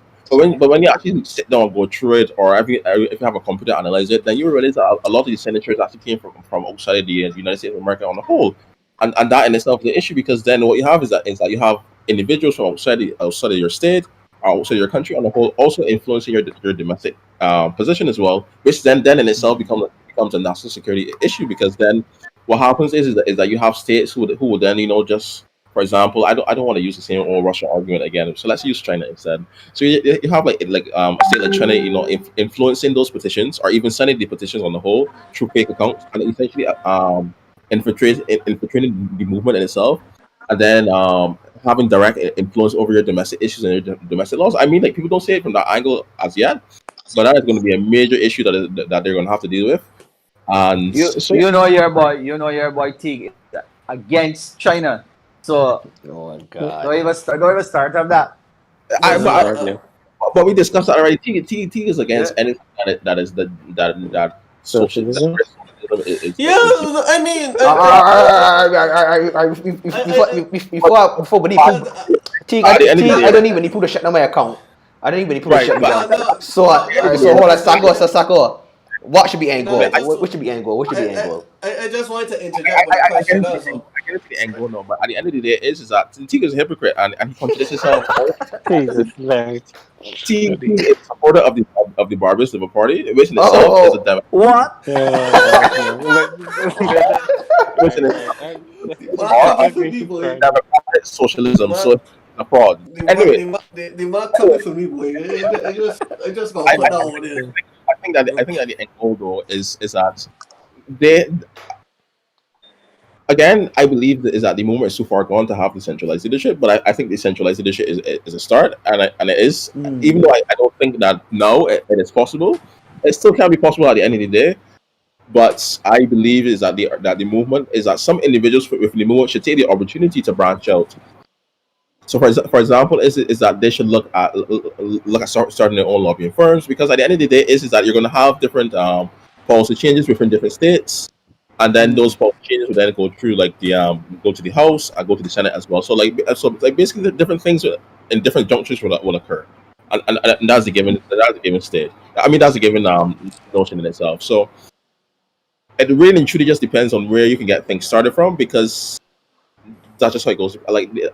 Well, American's political system is not that complicated, but for some people that don't understand it, will think that it's complicated. But it is. But doesn't it differ? But doesn't it differ for the most part from state to state? no, Well, there's federal law and then there's state law. So federal law be above Yeah. state. So Yeah. Okay. So you need to basically, get past on this federal. but most of the people who are criticizing the government and saying America sucks and all of that don't really have a proper understanding of America. So to me, if anybody is going to be a leader or take a leadership position, they need to have a strong understanding of these systems and how they work, so that Why you boy Al Sharpton ain't up there? Al Sharpton, Man, he was to FBI me, informant. Come on, we all know that. Al Sharpton is a fraud. We don't like them sort of leaders that will be talking about we need to do this and we need to do that for black people, but at the same time profiting from them. And that's another thing with some of these so-called leaders. Some of these people just in here. They're just in here just to get a little piece offer it for themselves. Like 100 million was donated by George Soros to the Black Lives Matter movement. $100 million could really help the black community, but where that $100 million? Must have gone to buy a Bentley or something. Exactly. So to me, like we talking about all these things, and people saying put money where your mouth is and that sort of thing. But people are actually give it to these causes. But at the end of the day, like I'm not seeing it being reinvested in the community. Like for example, there was a lot of damage during the riots. A lot of damage. A lot of black businesses were. A lot of black Yeah, I businesses saw a and a woman lot of crying. yeah, a woman was crying. come I on, had a guys. guy that was crying that he had while he was crying on TV. There was interviewing him. People brought back in to try to carry the same from his business. To me, Come a on, lot guys. of these people don't really have insurance to protect them from these sort of things. You got $100 million from George Soros as Black Lives Matter got $100 million. You're telling me that in a situation like that, these movements can't come in and protect some of these as to me as a barrier of protection to some of these black owned businesses and that sort of thing. Not only that, to me, where's the money going? It's not going to help the communities where that supermarket that Obama mentioned, But that where the woman was saying, where how much it went there. how much of the money do they actually have at present? Actually, how much money did he actually give them like at hand? Was it the 100 million in all? Was it just $1 million? But the but does it How was the but does money it even breaking but down? does it even matter if they had $10 that the Red Cross, it was the Red Cross that was supposed to build houses in Haiti and they get all of this money for all these people and then they only build 10 houses. Like to me that's corruption. Like when you are not seeing the money, even if they get $100. That's exactly what I mentioned earlier. The case is that the movement is so far gone is that you have so many subsidiaries of one essentially movement, and it's just made up of so many different individuals, so many different leaders that there's no real centralized leadership, and that in itself is an issue because then what happens is that like for example what I would have raised earlier today is that you just have so many movements, right? Is that you have so many petitions, and then you have so many GoFundMe accounts being Black Lives Matter GoFundMe for this and blah blah. You donate there, you donate to the next one. At the end of the day, you're not even thinking about where your money going in the first place.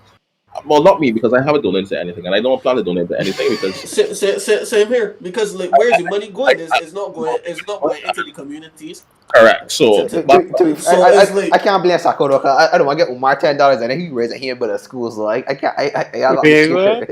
yeah, to me some of I these would individuals are exploiting black people. correct, Me and too, the man. first thing is that I would prefer to give my money to the OnlyFans ladies than to Black Lives Matter and change. What? To That's who? it now. To who? He said OnlyFans.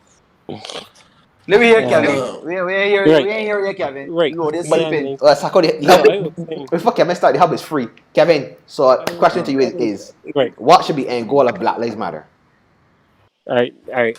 I would say though that the whole police system need a justice reform and the justice system, but so far we're seeing progress in terms of the fact that police actually being charged, being arrested. I mean, years ago, a lot of black murders happened, and a lot of police still still was in the force. A lot of them wasn't charged. It just went Just under get the radar. suspended. Yeah, so we Yeah. think we seeing some progress there, but however, as Sammy was saying, it got started at the top. But the sad part about it is that at the top, that Trump, we all know that he has some he has some racist studies of him. So for it to start at the top, we would need a leader who is racist per se. But in terms of the whole Black Lives Matter thing, people are also forgetting that not all human beings are the same. So like the whole racism thing, like you can still got some bad apples in the bunch.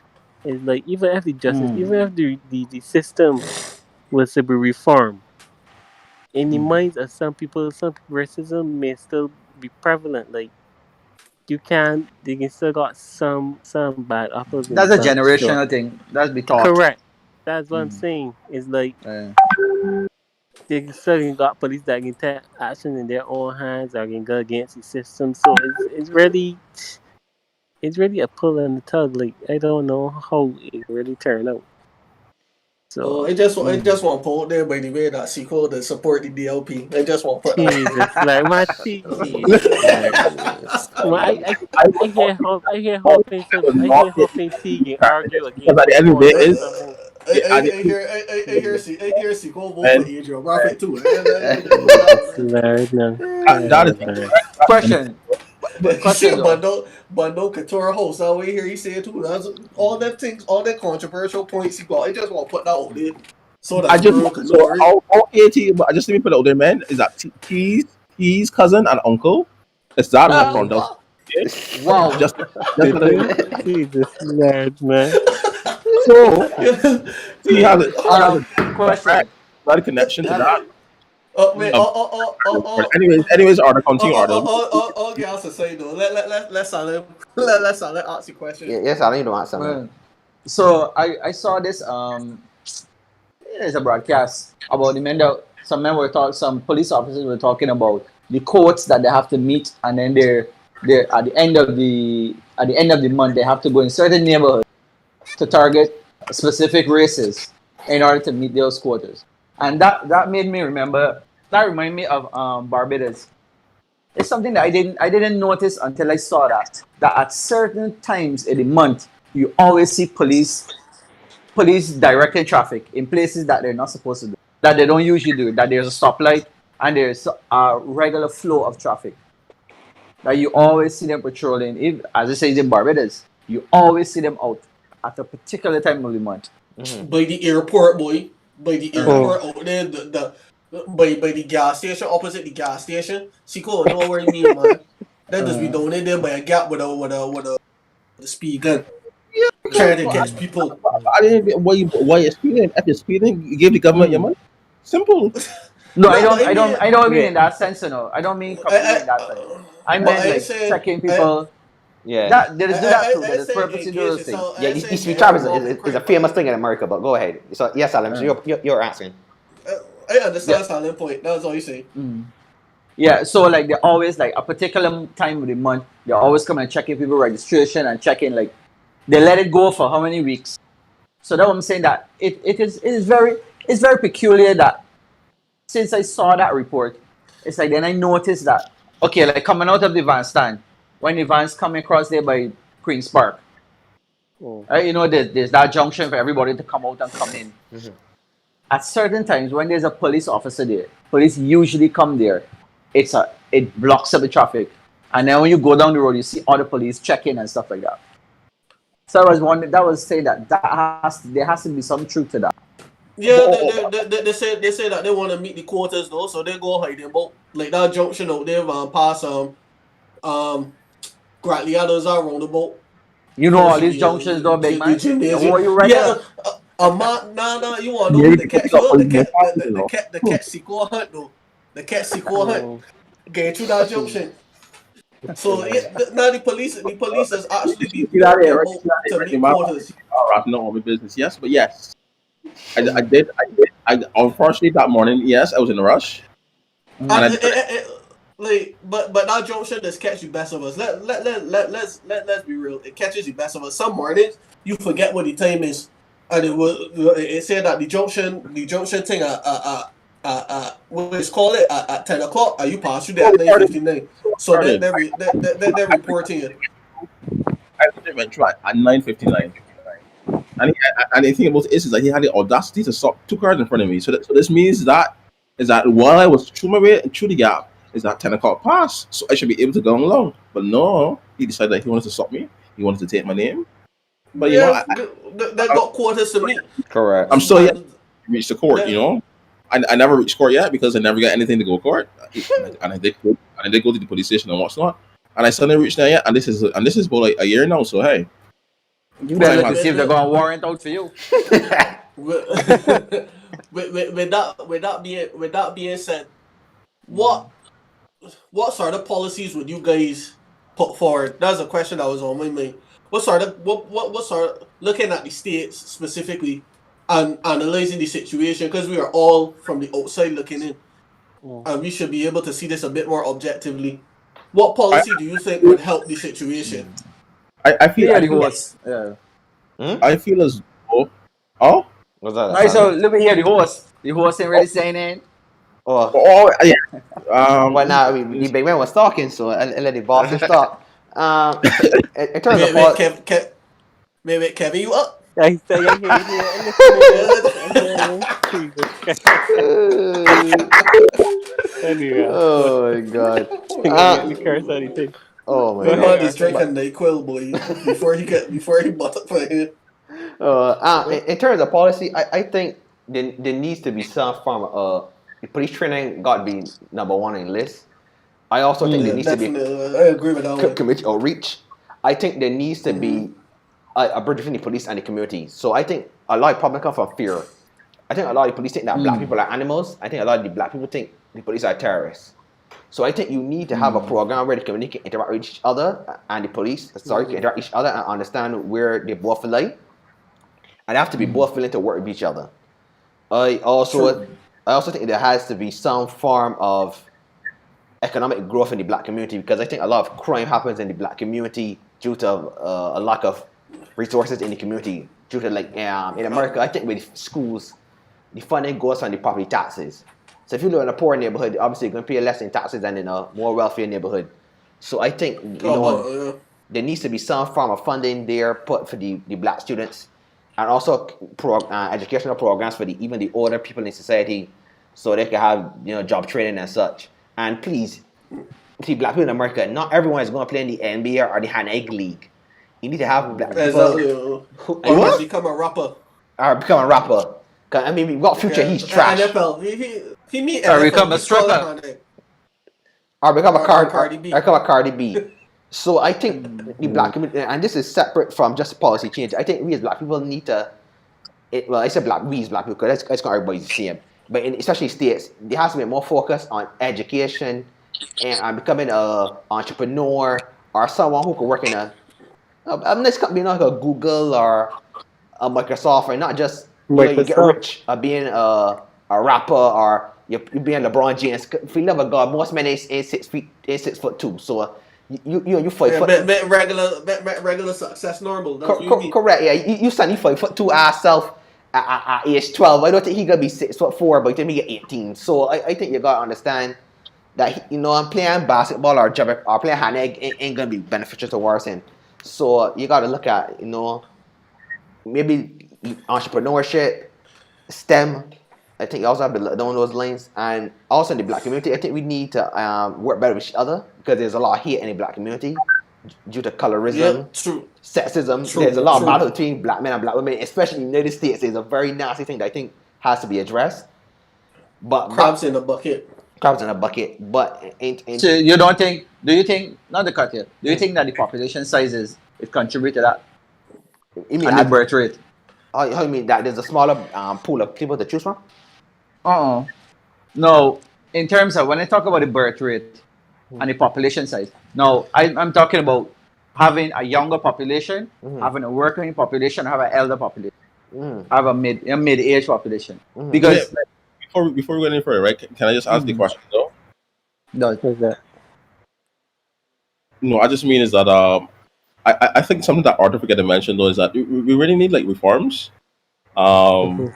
and another thing too is that maybe not some like even if the reforms means is that you you dismantle something and you start fresh again.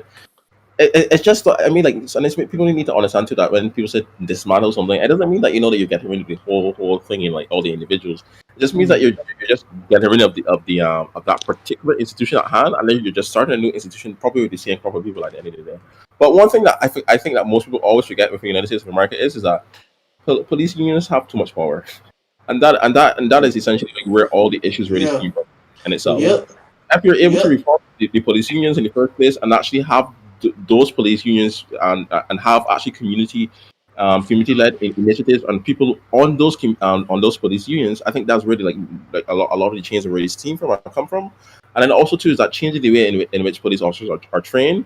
So like you would give them like maybe like a longer training, for example. Like for example, is when you compare like police officers to the training of that of FBI agents or like CIA agents. It's like wow, it's but like but but that give you a different sense of remember humans crave power, you know, yeah, I totally agree that human yeah. spirit for me is And that they tend to abuse it. I believe that all human beings are inherently bad. So I fully agree with you. So, but at the end of the Somebody, day, they are somebody came up with that theory. I can't remember who. Go yeah, ahead. yeah, it's a realism theory. But at the end of the day, It is realism. but at the end of the day, is that there are some good people there, which we all understand. There are some good people there, but at the end of the day, is that again too is that when you give people like the good people like the opportunity for power, at the end of the day, this they abuse the power in some or aspect of it, and that's a given.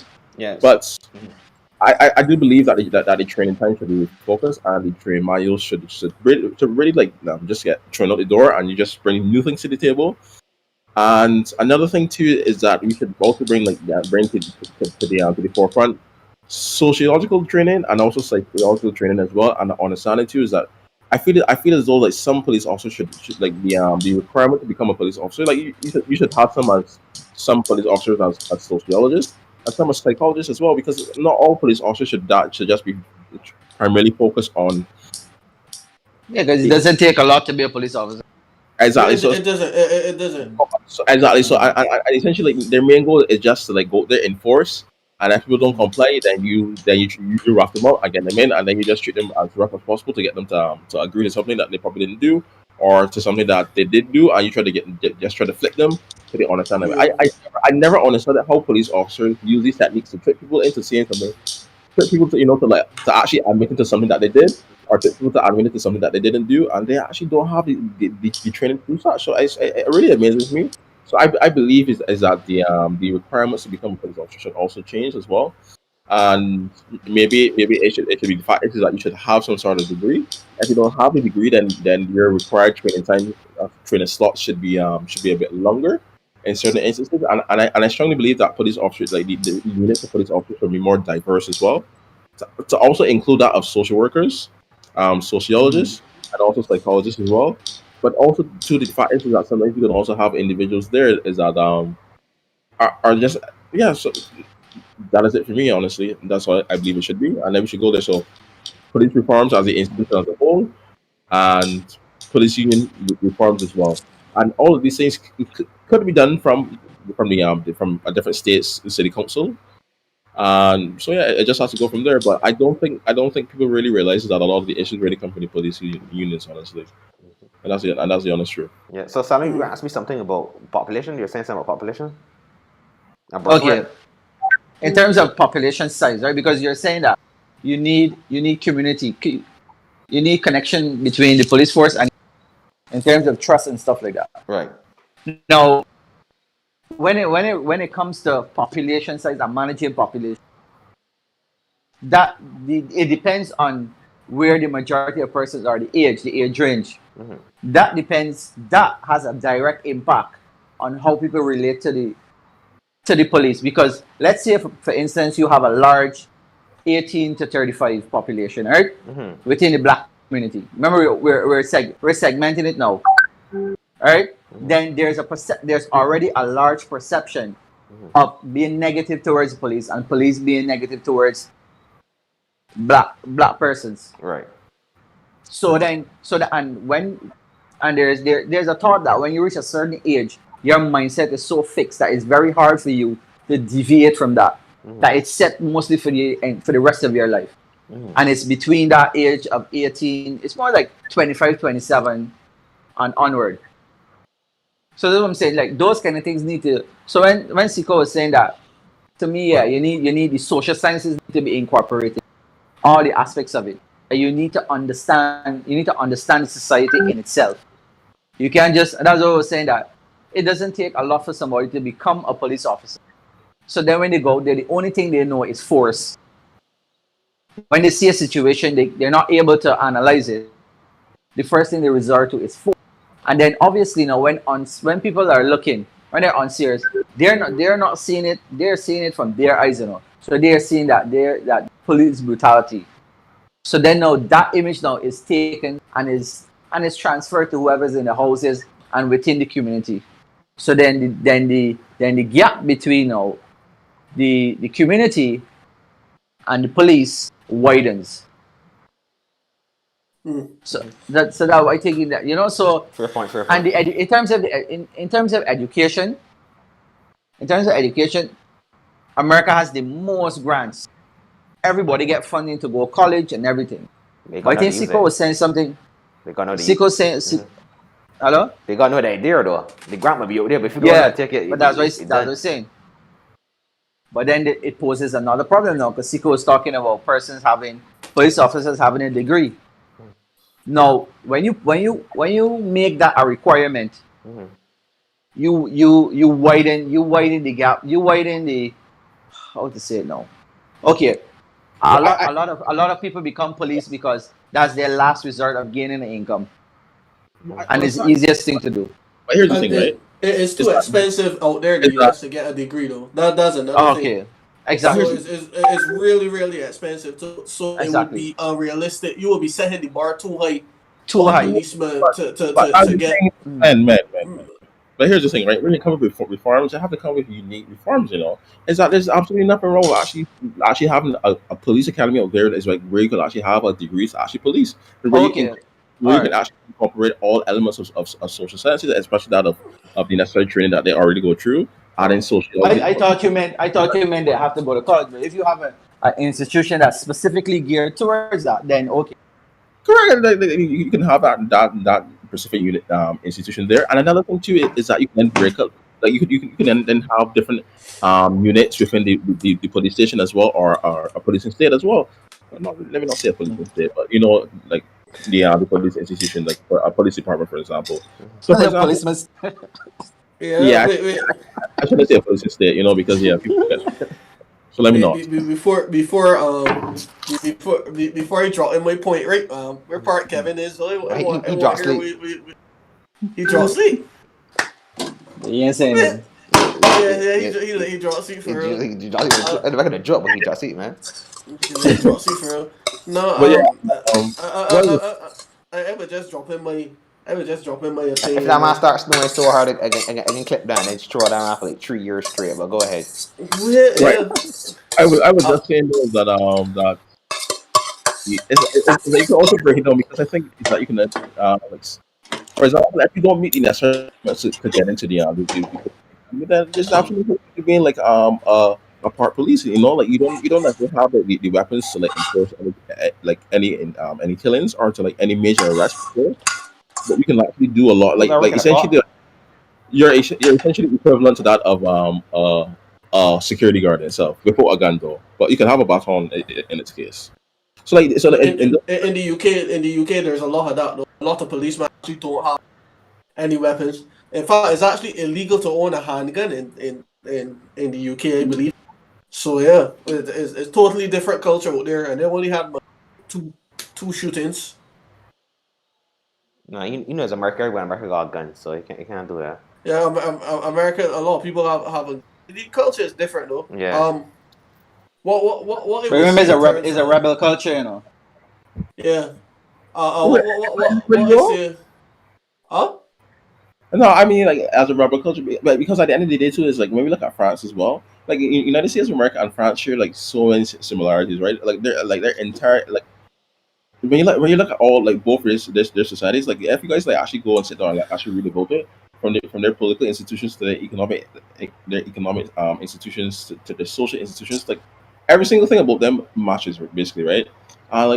France is completely different in terms of like how they actually their police institutions actually work to make compared to the United States of America. But yeah, that's the only point I One thing wanted about to make. France is they like to protest enough.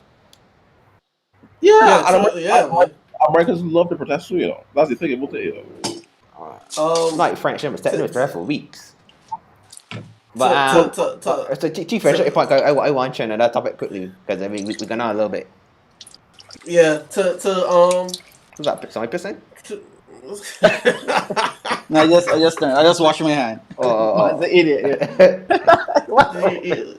yeah, to my point on the question that I posed in the end, basically, I guess to close off this segment, I guess, but I think that right now with policemen, there are way too many barriers of protection for them. mhm. There are way too many barriers to protect them from incompetence. Like the police that killed George Floyd, he had complaints, and you hear it all the time for a lot of these policemen. They have complaints, and the thing about it is that when you look at the facts in America, with how like not just policemen, but teachers and stuff are unionized. You would think like the unions, the way how unions work in the US are totally different from how unions work in out here in the Caribbean. Like a lot of these unions actually lobby government for policies to get put in place, policies that they want. For example, Bernie Sanders. One of the reasons Bernie Sanders would not have won because a lot of unions came out and said that they did not want free healthcare and the government taking over healthcare. They actually like their policy, so they would not be supporting Bernie Sanders. So that was one of the, I can't remember which union it was. So these unions actually these unions actually have a lot of power, and in my opinion, too much power. Because if you want to fire a teacher in the US, for example, a teacher that's incompetent, clearly incompetent, should not be in a classroom. You end up having to pay about $500,000 to fire this teacher, going through the union, all sorts of different legal battles just to get rid of incompetent teachers. So there are teachers right now in the US that come to school, sit down, and read a newspaper because they can't go in the classroom and they're too incompetent, and the teacher that is competent isn't being paid well. For example, and that happened with the police. So if a police is so incompetent that they can't really perform their job properly, right? They still can be employed because it's so difficult to get rid of them. So they're just a ticking time bomb. It's just a matter of time before they shoot somebody, before they kneel on somebody's neck, like what they do to George Floyd, or the abuse the power that they have. It's only a matter of time. So to me, the unions need to be looked at. Like what Siko mentioned, you can either abolish them or you hold for police, say that you can't join the force if you're not think, or you can say, yo, we need to scale back the influence of these unions. And to me, qualified immunity is something that needs to that's something that needs to go for sure. They shouldn't be able to have any protection for shooting somebody. Mm-hmm. Unless you shooting unless you shooting is some way justified. What you were saying? See, you can't actually do that to the police officers, man. Come on, at least the police officers are try. Look, at least No, the police I think that every single barrier of however, every single barrier. Well, I just say you could get rid of it. I would say you could get rid of it, or you could re-examine it. But to me, every single barrier of protection for incompetence of the police should be examined, and if not scaled back, get rid of. But at least start examining it so that if a police is incompetent, they could be held accountable for their incompetence, and you could get that person fired. Because there was an example, like there's so many crazy instances, and it's not just black people that this happened to. I don't know if you guys saw a video with a white guy that was shot. The man was crying. The man was literally crying. He was scared. Dog, this was on video. This was something that had a lot of outrage in the time that it came out. The police came.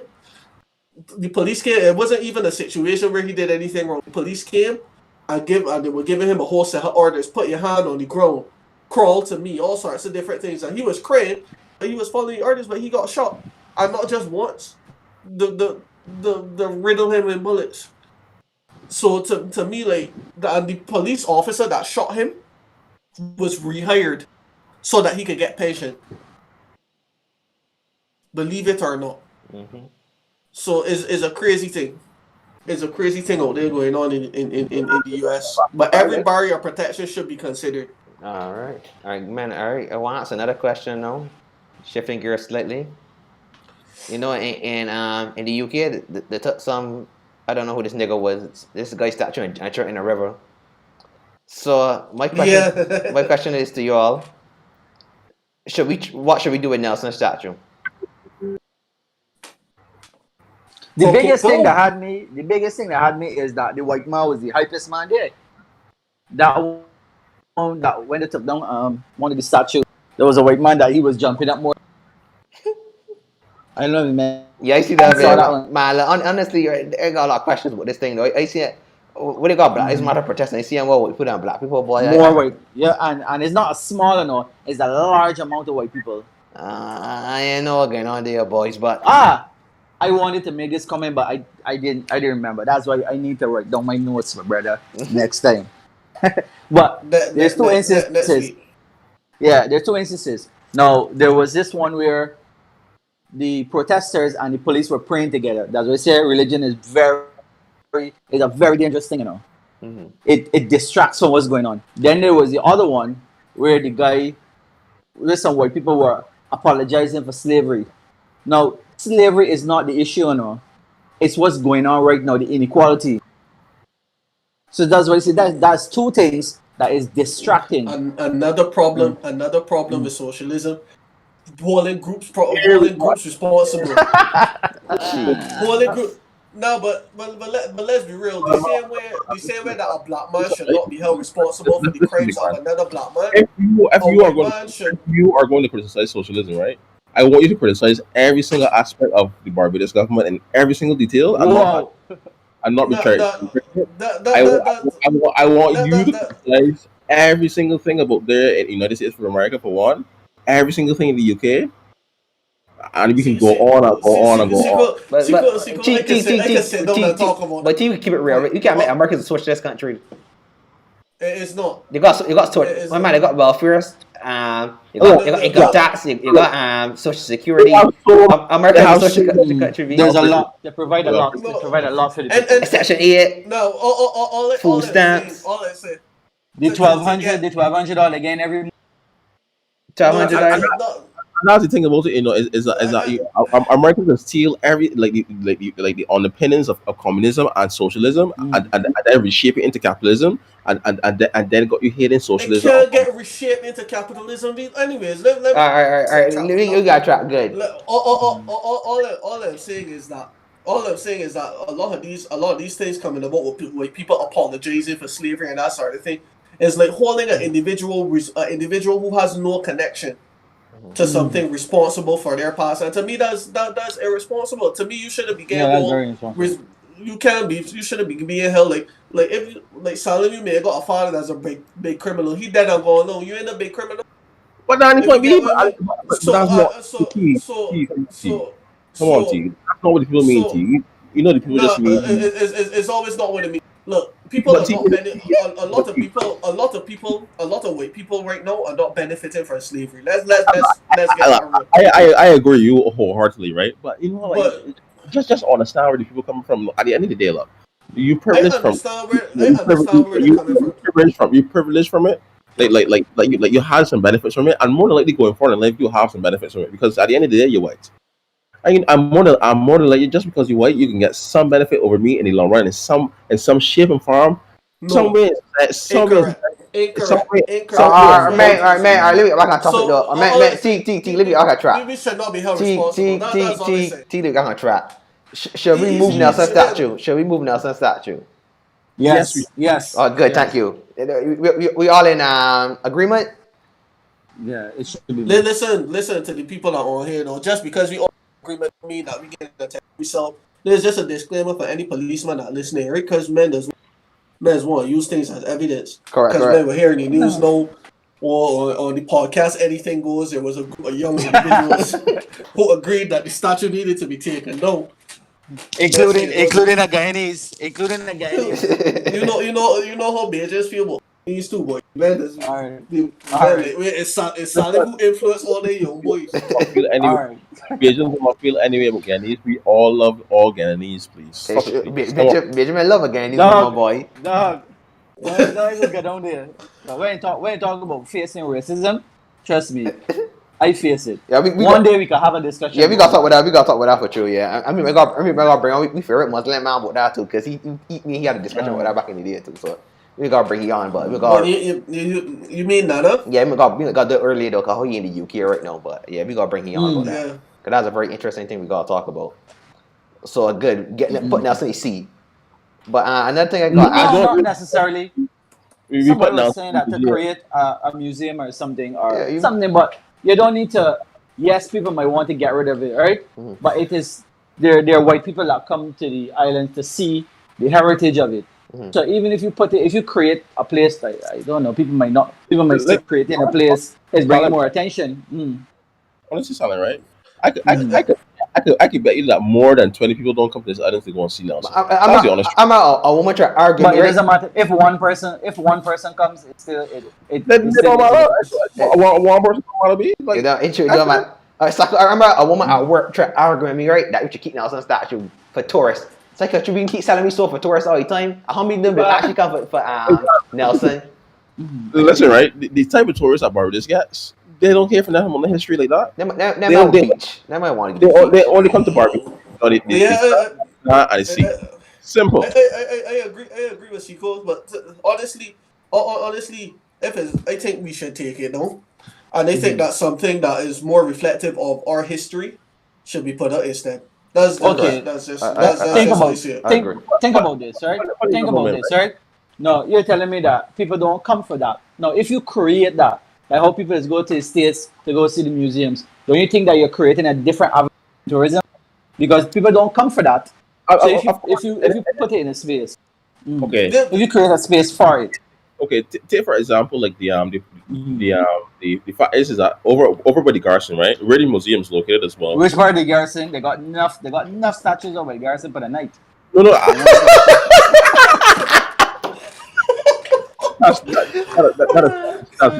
about. I speak about the underground tunnels that were used for slavery, basically. Okay. So basically, they You look. mean out by the garrison? That wasn't a lot of that wasn't to drain that area. Oh, but we speaking about over there, right? But those underground tunnels were used mostly with regards to slavery, basically. Now we have those over there, and they're basically like having them like they want to create them as basically like a tourist attraction, basically. And it's so close to the Barbados Museum. It's like we can create that aspect of it because at the end of the day, there are tourism products such as historical tourism, black black tourism, which is basically like a lot of deaths that occur due to like historical events and whatnot. So there are those elements of tourism products that are there, but how much of a tourism product can we actually like market that out of? It wouldn't be much. So more But than have, likely, but it has more to than start somewhere. True. but that's what I mean as well. So more than likely, what we'll have to do is that we'll have to sell it within our current tourism product as well. But saying is that there is there is this element of like, let's say like historical tourism there that our business have to offer. So, Doesn't mean we, you have to create the need for it and create the market for it. Right. yeah, but honestly though, but at the end of the day too, is that if we create a more like but to be honest with you guys, when it comes to like having like a historic context of like museum and artwork, because at the end of the day, like historical things is that you have to have a lot of artwork there for people to view. When we really look at the artwork of our historical context within the Barbados Museum, it isn't much, especially when compared to like countries like let's say like Saudi Arabia, for example, or Qatar, or like Egypt or whatnot. We don't have that much. We don't have that much things like in history. Do you think the problem is our appreciation? Well, it happens in the Caribbean. We We tend to don't appreciate outside Yeah, true. more. we actually don't appreciate our own history. Correct. Because I remember, I think Sequel would know because you went. That's when we did the Low Island drive and we went around the island. You remember one of the spots that I brought you guys to, I the slave I take the people to slave burial grounds. yeah. I always talk about that. I always tell people to slave burial grounds. Like if I discover, but hey, Not a lot of people know about the slave burial. It's just but behind. It's just a that grassy field, and that's something that should have something there. If you get what you mean, there should be something there to Like a say wall, like how there's 9/11 wall or something like that. There should be something. there should be even if you put a monument there, but like the Mm. history society, this is something that's important to the history society, but nobody really donates to it. But I think that like all us, when it comes to history, when it comes to history, the things that are at the forefront aren't the things that should be at the forefront. To me, what's at the forefront should be the success that we had despite of the horrible past that we had. And then like the things that should be on the side in the museums and what's not for other people to see is the horrible past that we went through. So to me, like the Lord Nelson statue, I don't think it should be held to the world.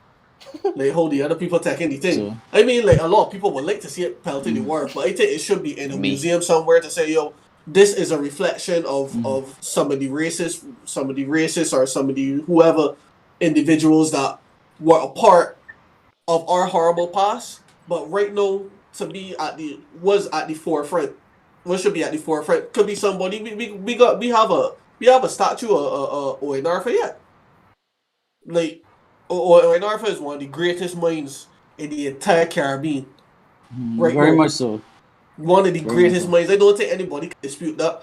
And he is one of the From reasons the why short wood. Barbados is in the position that it's in right now. Front of Shortwood.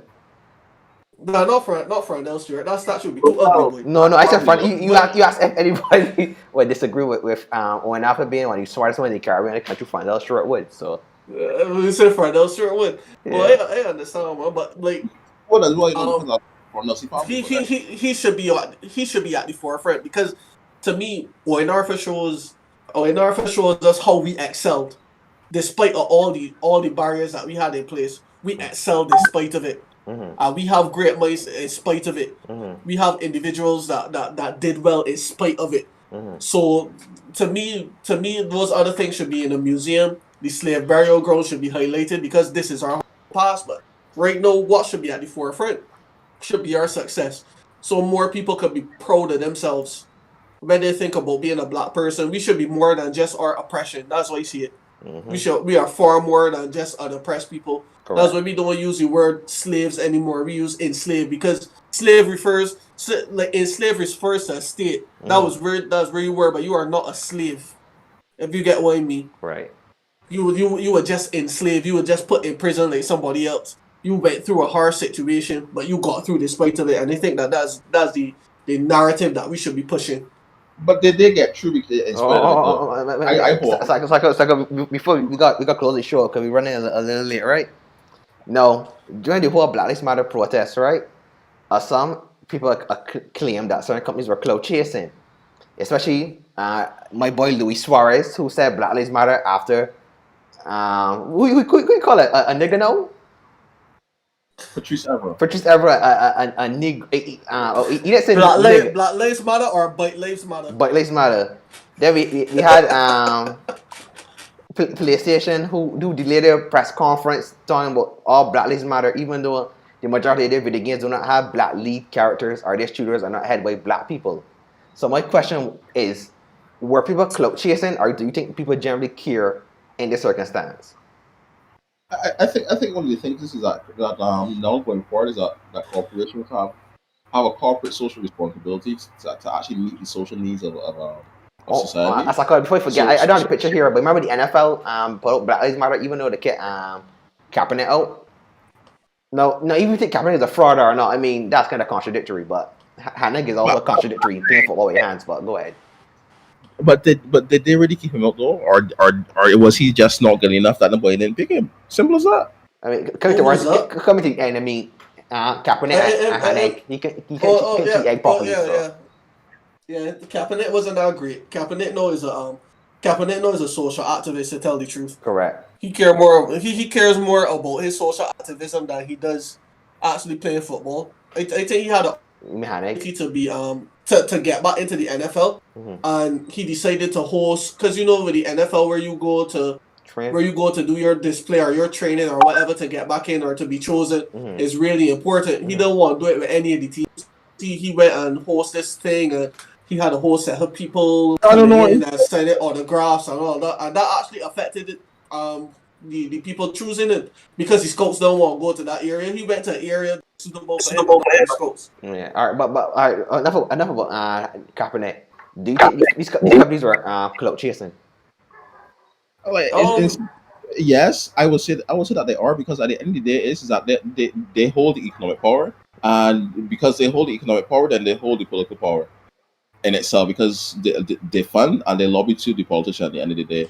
And we're still yet to see any reforms from the politicians. So this means that in itself that they were clout chasing, and they're leaving everything in the hands of the Black Lives Matter movement, and they're not actually putting their mouth where their money is. Correct. Salim. Salim. And basically, let Salim jump in quick. Salim. He did? I think they're just trying to be they're trying to do their the corporate social responsibility part. So they're just trying to be safe in a kind of way, and not being seen as insensitive in the current situation where this thing is more important than putting out a product. And even if they put out this product, they have to also align it with what's going on right now. So it's kind of a double-edged. So it's kind of tricky. So something it might come across clout chasing, but they still have to be careful of the brand and stuff like that. It might come across. No, I would just say this, that and they continue along with celebrities to put up the same generic response about press releases, to support these things, and these things are even from their heart in itself, or even spoken from their heart. It's literally somebody writing things for you to get out and there and say, and you're passing it off as you care, but you don't really care, because if you really care, you would have had a press release and you would have get it there, and you will speak those things over your head. Simple as that. Well, T-Boy Lewis Hamilton going ham on social media every day, posting and criticizing Formula for not speaking. So I mean, I got getting Hamilton some credit, but I honestly think a lot of people clout chasing. But that's the thing too, right? Is it really Lewis Hamilton that posting every single day, or is it his team? Because more than likely it's his team. It looked like Lewis Hamilton though, because it looked like whole Lewis Hamilton this type whole year's top. So like you can tell when a post for Lewis Hamilton. I said that he teamed though. I said that he teamed. I said that his team isn't involved, but you can tell that is actually Lewis Hamilton based on how he's talk. Trust me, right? Is that people like the public relations unit, right? Is that when you're writing a speech for somebody, or even like you're writing something for them, is that you just sit down, you just listen to how they speak, and you listen to every single thing that they say, and then you just type it, in the exact same way how they speak, just so it could pass off as them, basically. So basically, even if you see a post with him, like it looks as though like he typed it, more than likely it's not him even typing it to begin with. It's his team that typed it, and it just get published, and it just looks as though he did it in the first place, so that his social image can get boosted to say, you know what, this black man, this is what happened to the black people, and I support this movement, and he looks great in the eyes of black people again. But hey, Yeah, but just to go for point, because his whole image getting boosted and that sort of thing. I think that's why a lot of these corporations really comment on these situations. Like I can't remember. You saw the post that Rashid put up with the Shafat thing, criticizing Shafat's response to the comments from Halut. I don't know if you saw. I didn't see that one. And I think Siko, I think Siko knows Rashid. yeah, I saw it. So yeah, but you saw the comment that I made though. Like it's a please leave me alone post, and that's what a lot of these people are putting out. Like a lot of the businesses that didn't want to get loot and rioted, burned down and that sort of thing. They just boarded up their businesses and put Black Lives Matter on it. They don't actually care about the cause, and they think one of the biggest problems is that a lot of these individuals, when you interact with them, like a lot of these individuals that are supporting a lot of these policies, some of these people are bullies, straight up. Even if you end up agreeing with them, some of these people are bullies. So you have to say what they want you to say in the way that you want, in the way that they want you to say it, or else you're gonna face some sort of serious consequence, either to your brand, either to you yourself. Like as long as you disagree with them, you're gonna face serious consequences, and it's happening. There are several conservatives. Like a lot of the things that a lot of these conservatives do and say, I don't particularly agree with, but I don't think that people should be showing up at somebody's house with live ammo. Like that's where the individual's family lives. Like this is a difference in political opinion at the end. So to me, because these individuals are bullies, a lot of these companies is because they just don't want the attention on them. They just put up these statements waving a white flag saying, But would it not be PR? "Would that be the what?" Great PR. Yeah, You know, it's good PR, but at the end of the day, but then people are it saying doesn't do. if you don't say anything, then you're on the other side.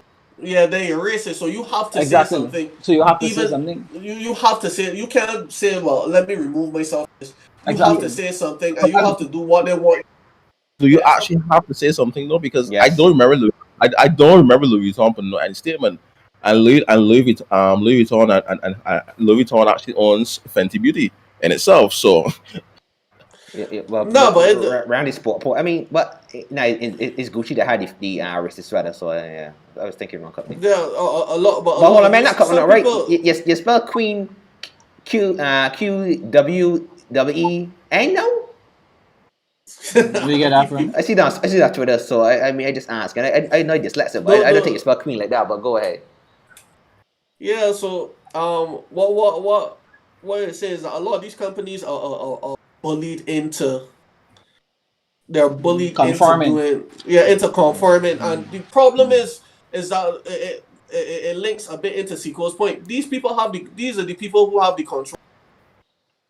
Bullying them into saying what you want them to say isn't going to cause any reform, in my opinion.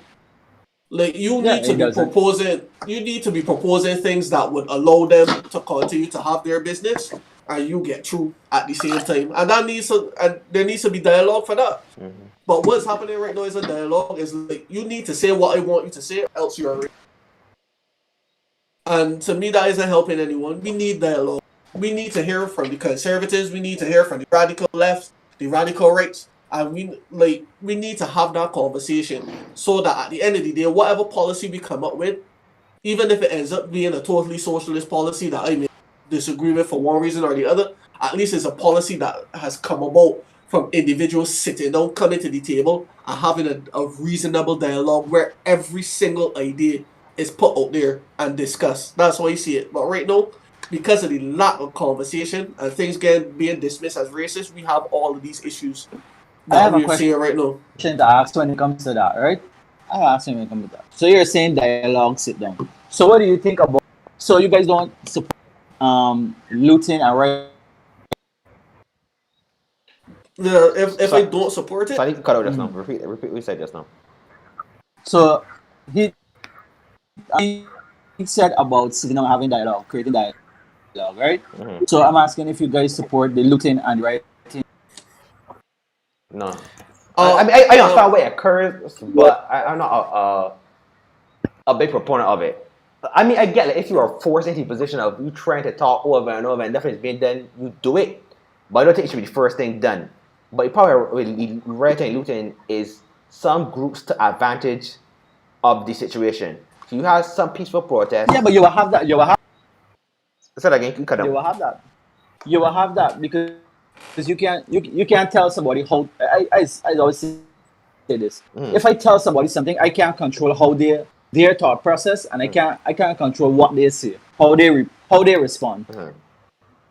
Right? Well, for me, You may adjust it, but you can't control the entire response. But I mean, for the love of God, men are checking out some 70-inch TVs. During Yeah, this that's what I thing. mean. Yeah. That's happening, I think. I see a man out here saying I got to right? get this money, The I the got to get this the, cash. for me, the looting was retarded because at the end of the day, you're just again, like I said, is that you're looting stores that like where the power really, like where the economic and the political power really Yeah, lies. they're But at not the end doing of the day, anything that makes a difference to me. but at the end of the day, is that you basically force those companies to be aligned with you basically. So those companies would just let the things burn because at the end of the day, the insurance is going to pay out for every single thing. And if they decide at the end of the day is that they want to move their business elsewhere, then they will do so. But look at you. But But the fact is, chances but the are they fact is will. Alright. but the fact is that those people are aligned with you strategically, like in the public's eye. That means that they're that behind the closed doors that they're not going to actually call the political leaders to actually make the reforms. So bust out there for you. Then again, too, is that then so basically like looting these stores is basically pointless in this day and age because back then looting these stores means is that you're getting the attention of the people who control the politicians basically and then those individuals would then make the necessary phone calls to stop the protests or basically to get the voices of the minority heard, and that isn't the case in today's element. So the issue is not is that so basically looting is kind of retarded. I mean, it gets really attention on national TV, but then That's about it. it's just basically retarded. So basically, if you want to loot, then you go and loot state buildings and you take control of the central power and you pull your own coups. Simple as that. All right, man. For once, I club chasing thing next. Yeah, and Hold on, we gotta talk about this because you went hamper this subject. We got on a later note to end off the show, people. On Thursday, Sony showed off the PlayStation 5, and Trash. I miss it, man. Mr. T. Davis has some very controversial opinions on going on. I know it's silent. So you care about gaming or now you topic? To an extent, Then I to think. a small extent, but Yeah, all right. I saw the console. All right, so let me go around the room. So Salem, Start right? with first. As a Yeah, because I ain't gonna experience a game. Let me talk first. yeah. So See- we did we design the console and you get to watch the show or you didn't get to watch the live show. No. I ain't no game watching the show. But the console, I like it. As a man, I like to go for a sleek look. I think it has a very sleek look compared to as I say, it doesn't look bulky like how the. I just like it, and I think I saw the white one. Yeah, it was. It's a white one in the first, right? White and black. White and blue or something like that. White and black. Yeah. White and black, yeah. So I like it, and it looks very, very thin, very sleek. Yeah. All right. I like how the controllers and everything. I like them. All right. Sako, what's your opinion on this, man? To be honest with you, I have a PS4. I just play PS4 to play FIFA, so I don't know what the hell is the difference. But it is a game there, and more than likely, oh, No, actually, one Negroes. Let's play FIFA and 2K. That's all I want to play. I don't know anything about 2K. I don't know what the hell is 2K to begin with. But That's a basketball game. but yeah, I see the game rate release, and more than likely I will buy the game just because I want to play FIFA. That's it. Man, but it's just not play one game. All right, Mr. T. Davis. I know you got some very controversial. You're an Xbox guy and had some very controversial opinions. We take with the you look at the system firstly. Before T starts, right? I just want to point out that T to say that he's this buddy. T was a staunch Samsung supporter. I know he has an iPhone, so T is a fakey. Yeah, I stray for Lord, right? I stray for the Lord. That's what I gonna say. Um, What are you trying to say about iPhone, big man? Come on, relax yourself. Yeah. So they gotta get rid of that big uh, ass notch, though. That annoying. But go ahead, Teak. Look at your console. yeah. So no, I ain't fall asleep like Kevin. To me, to me, when it comes down to looks, if you can compare it against the Xbox, is like a prettier looking console than the Xbox. Let's be real. It looks pretty. It looks sleek. Less is It, better. like a pretty more like a pretty modem. But yeah, You have the Wi-Fi yeah, modem. for like a pretty Wi-Fi router. So is there's that. But when I saw it, the first thing that came to my mind was like, cause A Lenovo I'm a laptop. You look like a no. Lenovo laptop. Now, as a PC man, right? Mm-hmm. The first thing that came to my mind was, yo, boy, how they manage cooling? Cause I heard a rumor that came out a while ago. I brought it up in the football group, and Kevin kind of dismissed it, but it was like people were talking about cooling, and they were saying that the PlayStation 5 had a lot of issues with overheating,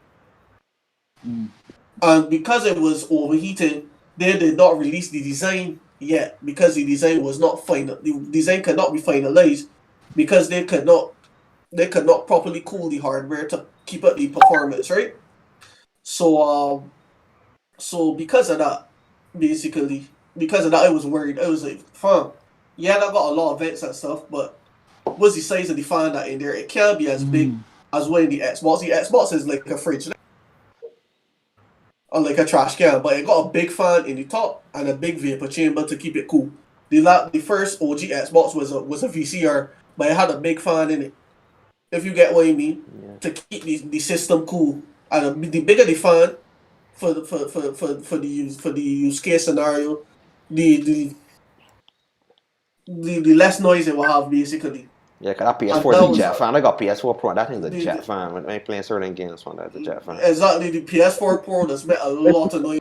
A fella called it. I see a fella that all one was like he come out and was playing my Xbox a flatmate and was like, yo, why they say that a lot? But I got a PS4 Pro and it sound like a what do you say? It sound like a vacuum cleaner. That's got That's a what he jet. was saying. That's got a jet engine. Yeah, because they have a small fan trying Yeah. to cool the system down. Yeah. So to me, I think that because you hear rumors now that there's fan, but I hear it from an Xbox channel though. So I take that Yeah, with a grain of salt. yeah. You gotta take that with a grain of salt because they're biased. But like there was like I heard that there was fan noise. So But how much do I think? yeah, Because I mean, if you got a little bit more than the Series X, to me that won't really bother me. But I mean, PlayStation yeah, did come out and announce that they understood the fan noise was an issue. So I really hope that they do fix the yeah. noise on the PS5. They should. Yeah. To me, I don't. To me, I was expecting them to take a conservative approach, not as conservative as the VCR situation with the Xbox, because but I think that I think that they really should. I think that well, if anything, they shouldn't have been focusing so much on a pretty design. They should have just gone after functionality, like cooling down that hardware. You got a there that is the fastest SSD, is the best in class basically. Ain't the Yeah. fastest SSD ever, It's best but in class. it's best in Yeah, class. for that consumer Best level in is one of the class. best. Yeah.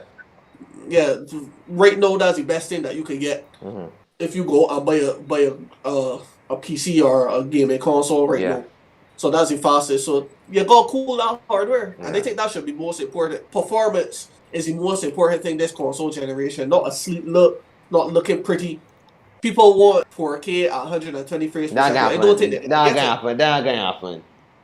They may get it on certain titles, but I don't think As that I they tell may you, get right? it. Honestly, I think we've gone past the point of resolution right now. I just think, give me half of 4K, 60 frames, make the game buttery smooth, then this fancy thing, man. Yeah, I prefer like tell the truth. What defined the last generation was frame rate or resolution. Like the resolution was too low, and the frame rate was too low as well. Yeah. Sometimes you will be dipping into frames like 19 frames per second. That's completely unacceptable. Yeah, man. 19 Like frames. 19 frames per second. Like Nah, man. people at 120 and you don't hit 19. Like to me that 60 should isn't be good. minimum. 60 should be. But the problem is, right? It was 60 standard. Yeah, it should be standard, but in last two console Yeah, generations, we went up to 30.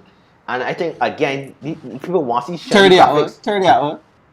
I mean, 1080p. 1080p, It depends. yeah, something 1080p, 1440p, PS4 and then at 4K. PS4 first gen The base one is before thick. the refresh is 1080p. Yeah. Xbox first gen is 1080. Xbox first gen you never used to get 1080p. You would get about 900p, the highest. Yeah, or a variable resolution. Mm-hmm. But no, with these things, Xbox has a more powerful console. But remember, the bottleneck is still the CPU. Yeah. So a lot of these consoles, in fact, the CPU is such a bottleneck that both of these consoles, be it the compute power of the GPU, they could actually run a game at 4K. But the CPU is a bottleneck, so you wouldn't get the high frame rate. Right. So you still get poor frame rate on some of these games. So you still get a lower resolution, like. So it's ridiculous. But I agree with you fully, Arthur. I care about frame rate. Yeah. I got a 1080p TV. You can put everything at 1080p. I don't need. True. And plus, as I was saying, they got so much scale MFOs nowadays that you can make like 1440p like 4K, and you can have a totally different. So I just think, You got 8K now. yeah, Yes. my salary got me starting with 8K. I that's the biggest scam I've ever seen in TVs in the longest time. 8K is a scam, big man. I know. I'm not talking about. I'm talking about cameras. I'm talking about. Oh, camera, yeah. Oh, 8K what video? Yeah. Sony. S is S what SC. That's one of them big. That's one of them cameras that is used for Film? movies and stuff. Yeah. It's like a bulky camera. It's not like a regular King camera. I know. Red had a camera with a shit at 6K It's or just, something. it looks like the red. It looks like the red, but it's the it's a different version. So right now I see they have a 6K and I think the 8K. The 8K thing is everything the red come in the 8K too. But they're $60,000 big man. Yeah, I mean, Yeah, of course. But Sony is one of the best in the game when it comes to cameras. yeah. You think so? Yeah, it's one of the best in the game. I don't know who's better than. Sony got a lot of things to do with film, so Sony up there. I mean, So Sony up there. Sony- So Sony good. Like, I got a Sony camera that is used. A version alpha. mhm. The thing about it is because I've used Nikon. I don't know if the men know that's what I just do. I just do media and stuff. Right. I like Nikon too. The university, right? Mhm. The thing about it now, Sony is always ahead of the game. Sony to me is like Samsung. It's always ahead of the game, but they don't perfect it. It takes a while. So they will come up with this new technology, but they will bring out different cameras now, updated version. They'll bring out a A7 II, then an A7 III, and then with the updated, which is more powerful. But Nikon is take a while. It's take a while to bring out, but when they do bring out a camera, it does be and they good. bring out, That's what you're saying. it is be good. I like they're my two favorites. Sony and Canon is not a bad camera, no. I mean, I But know, it's but the type of model you buy. I always prefer Nikon over Canon. That just a thing I had. Does. No, some I prefer like ones. I always prefer Nikon. So basically, Sony bought Xbox then. All right. So, Oh. So Yeah, so basically Sony's like Xbox with regards like Sony camera. So the Sony camera is like oh god, all right, the fanboy wars. So so T, I know me. You watched the conference. We got a good idea. Before we wrap it up, what do you think with the games lineup? What do you think with the games? I don't watch all the conference, but I had to watch it. I had to watch summaries after. But boy, did Sony come out swinging, boy! Nobody expected. I think there were 25 games that they put out there. Sony came out swinging, and I think they actually are ahead in this battle right now. I think that Xbox has a lot to do to respond, because Xbox was pretty confident, but I think they fumbled. To me, Microsoft fumble the bag with this thing. I mean, They could have just said, the here's first reveal, the first gameplay reveal. yeah. To me, they could have just said, well, here's some of the past gen stuff. Here's some of the current gen stuff that will run well on our Xbox. I think if they were more honest about that press conference, things would have been totally different. Yeah. To me, that's how I see it. Yeah. To me, they weren't honest about it. They say, "Oh, here's gameplay for next generation," and then they wowed you with that first game. That first game looked brilliant. Yeah. That Running Infinite. a That real look engine nice. for- That look nice. Yeah. That looked real nice. But to me, like if you look at all of the games that were enhanced for Series X, you realize that. Yeah. So that means no, that don't mean that it's next gen. You know, you're not gonna see next gen till 2022. Yeah. It could take a while. Like, Only first it's parties gonna really take get built the games for next gen for now. yeah. I think that was Sony comes from again. I mean, Sony saw a new Spider-Man, that new Ratchet and Clank Yes. looked nice. Horizon Yeah, Zero and Dawn it 2 showed- looked nice. I know I forget the correct name, but yeah. It showed off. It yeah. showed off some stuff. Yeah, And Sony is yet even to show even you. the indie games look nice. Could I had that? What the indie game with the girl name? I can't remember. But it looked almost like Zelda kind of, but it's like for an indie title. I was like, this look nice. Yeah. And Yeah. and the game with the woman that keep dying and came back to life all the time, the space game, that looked kind of cool too. So I mean, I think the money share is Sony court, but I still think Microsoft got a chance to show off what they could do, and they got to come good in July. They got to come good. I think they're gonna come good because too. I think it's gonna come good, but I think they're gonna come good based on the persons that they have at the helm. Mm-hmm. Because when you think about it, so Microsoft didn't have a lot of studios, you know, But I buy a lot. before they buy a lot. So that's why they're probably so confident because they got AAA titles coming. The problem is that I don't think that they're ready yet. Yeah, no. But Sony was quiet and then was like boom, boom, boom, boom. But that's how Sony is operate. Sony will be quiet and then people like, yeah, we know that Sony coming. We know that Sony coming swinging. Man, they we do gonna it 4 see- times in a row. I think people just guaranteed they're gonna do it for a fifth. So Yeah, I don't think. I think the thing is that what's good for everyone is that Microsoft is swinging back. Microsoft did swing back last generation, but Microsoft has a lot of things, a lot of bullets in the gun to shoot. I think Game Pass is one for sure. Like, actually, as a first time console owner, I think Game Pass is probably one of the best things you can have. Right now, like Game Pass, I don't know how much PlayStation Gold or PlayStation Plus or whatever it is has. PlayStation. How many games they have? I mean PlayStation now the streaming thing. Yeah, like 900 or something. I can't remember. But a lot of like older titles like PS2 and PS3. So yeah. You have you have about 200 games for this gen, almost 200 games. Just one or two Xbox 360 games, which is Saints Row 3. Yeah. And some about 4 or 5, but like for example, Red Dead Redemption free on the store. Yeah, that's a good Game move. Pass. That's a good move. Red Dead Redemption, Grand Theft Auto 5. Like I pay for that and then end up Grand Theft Auto 5 come the next week. So like with two subscription services, EA Access and thing, I got FIFA 20 free. Grand Theft Auto 5, Red Dead Redemption, Dishonored 2. Like I only buy about 5 games, you know, or 4. All the rest I play through Game Pass.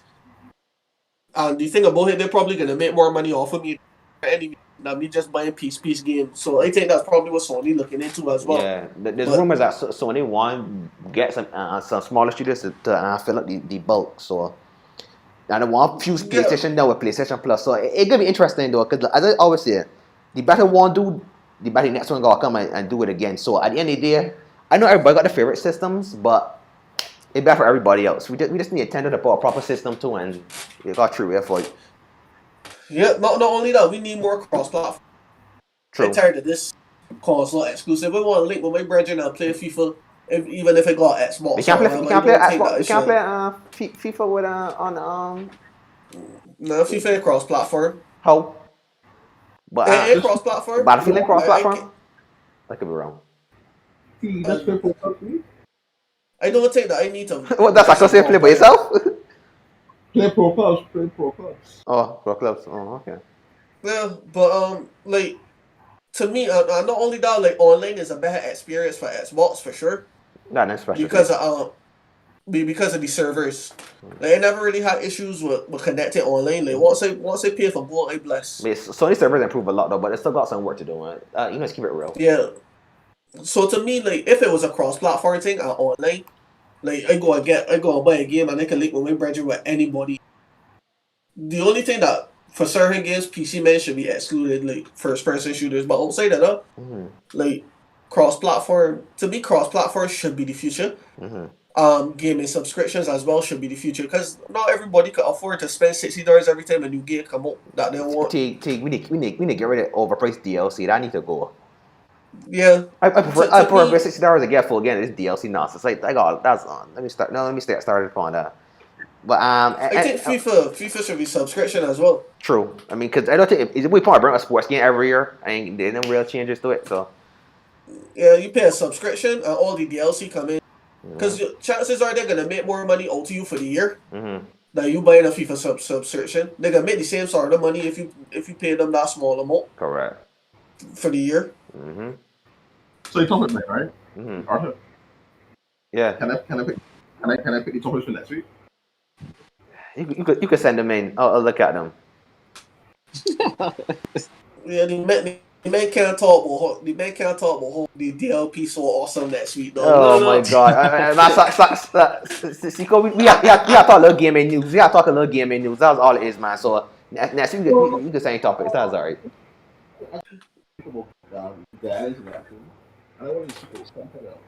Alright, that's no problem. Just you got my number. Just message me and I'll make sure it's topic for next week. I'll get the pictures and everything. We could talk about Civil War, man. All right, man. All right. Thanks to everyone for coming on the podcast. Salim, thank you for coming through at such short notice. Appreciate it. Never, brother. Yeah, that's no It was a problem. pleasure. No problem, man. All right, man. Good having you on. And Sako and T, great as usual. And Kevin, he dropped sleep as usual. So we see y'all back. He play part. Yeah, he played the part too. Snoring is dialogue too. Don't dig that, Kevin. We should be back on. I don't know, probably. I don't know. I said next week last time, and then I come back on for like 2 weeks. So hopefully next week we should be back on. If you guys want, I mean, Sako and T is probably members by now. So, and Sally, you want to come on next week, or we want to do? Yeah, send me the topics for you guys. Think like probably the day before the same, and I will just do the research and make sure. Yeah, we come back. No problem. All right, we should be back next week, guys. Remember to like, comment, and subscribe. And remember, I would like them to do an actual video though. When things free up. That can happen. We gotta do a video. And we gotta do it after dark. We gotta get some beers and do it after dark. But I don't know if YouTube will load up. That would mean, huh? I said some very reckless stuff, so I don't know if YouTube will allow me. Remember, if it's 5 a week, 10 is the limit, or 5 is the limit, so should be alright. True. Yeah, man, but we could we could all discuss that after. True. Alright, thanks for that. All right. We should be back next week, guys. Stay blessed. Alright, later. Everybody. Yeah. Yeah. Mm. Oh yeah, that done with DSO, boy.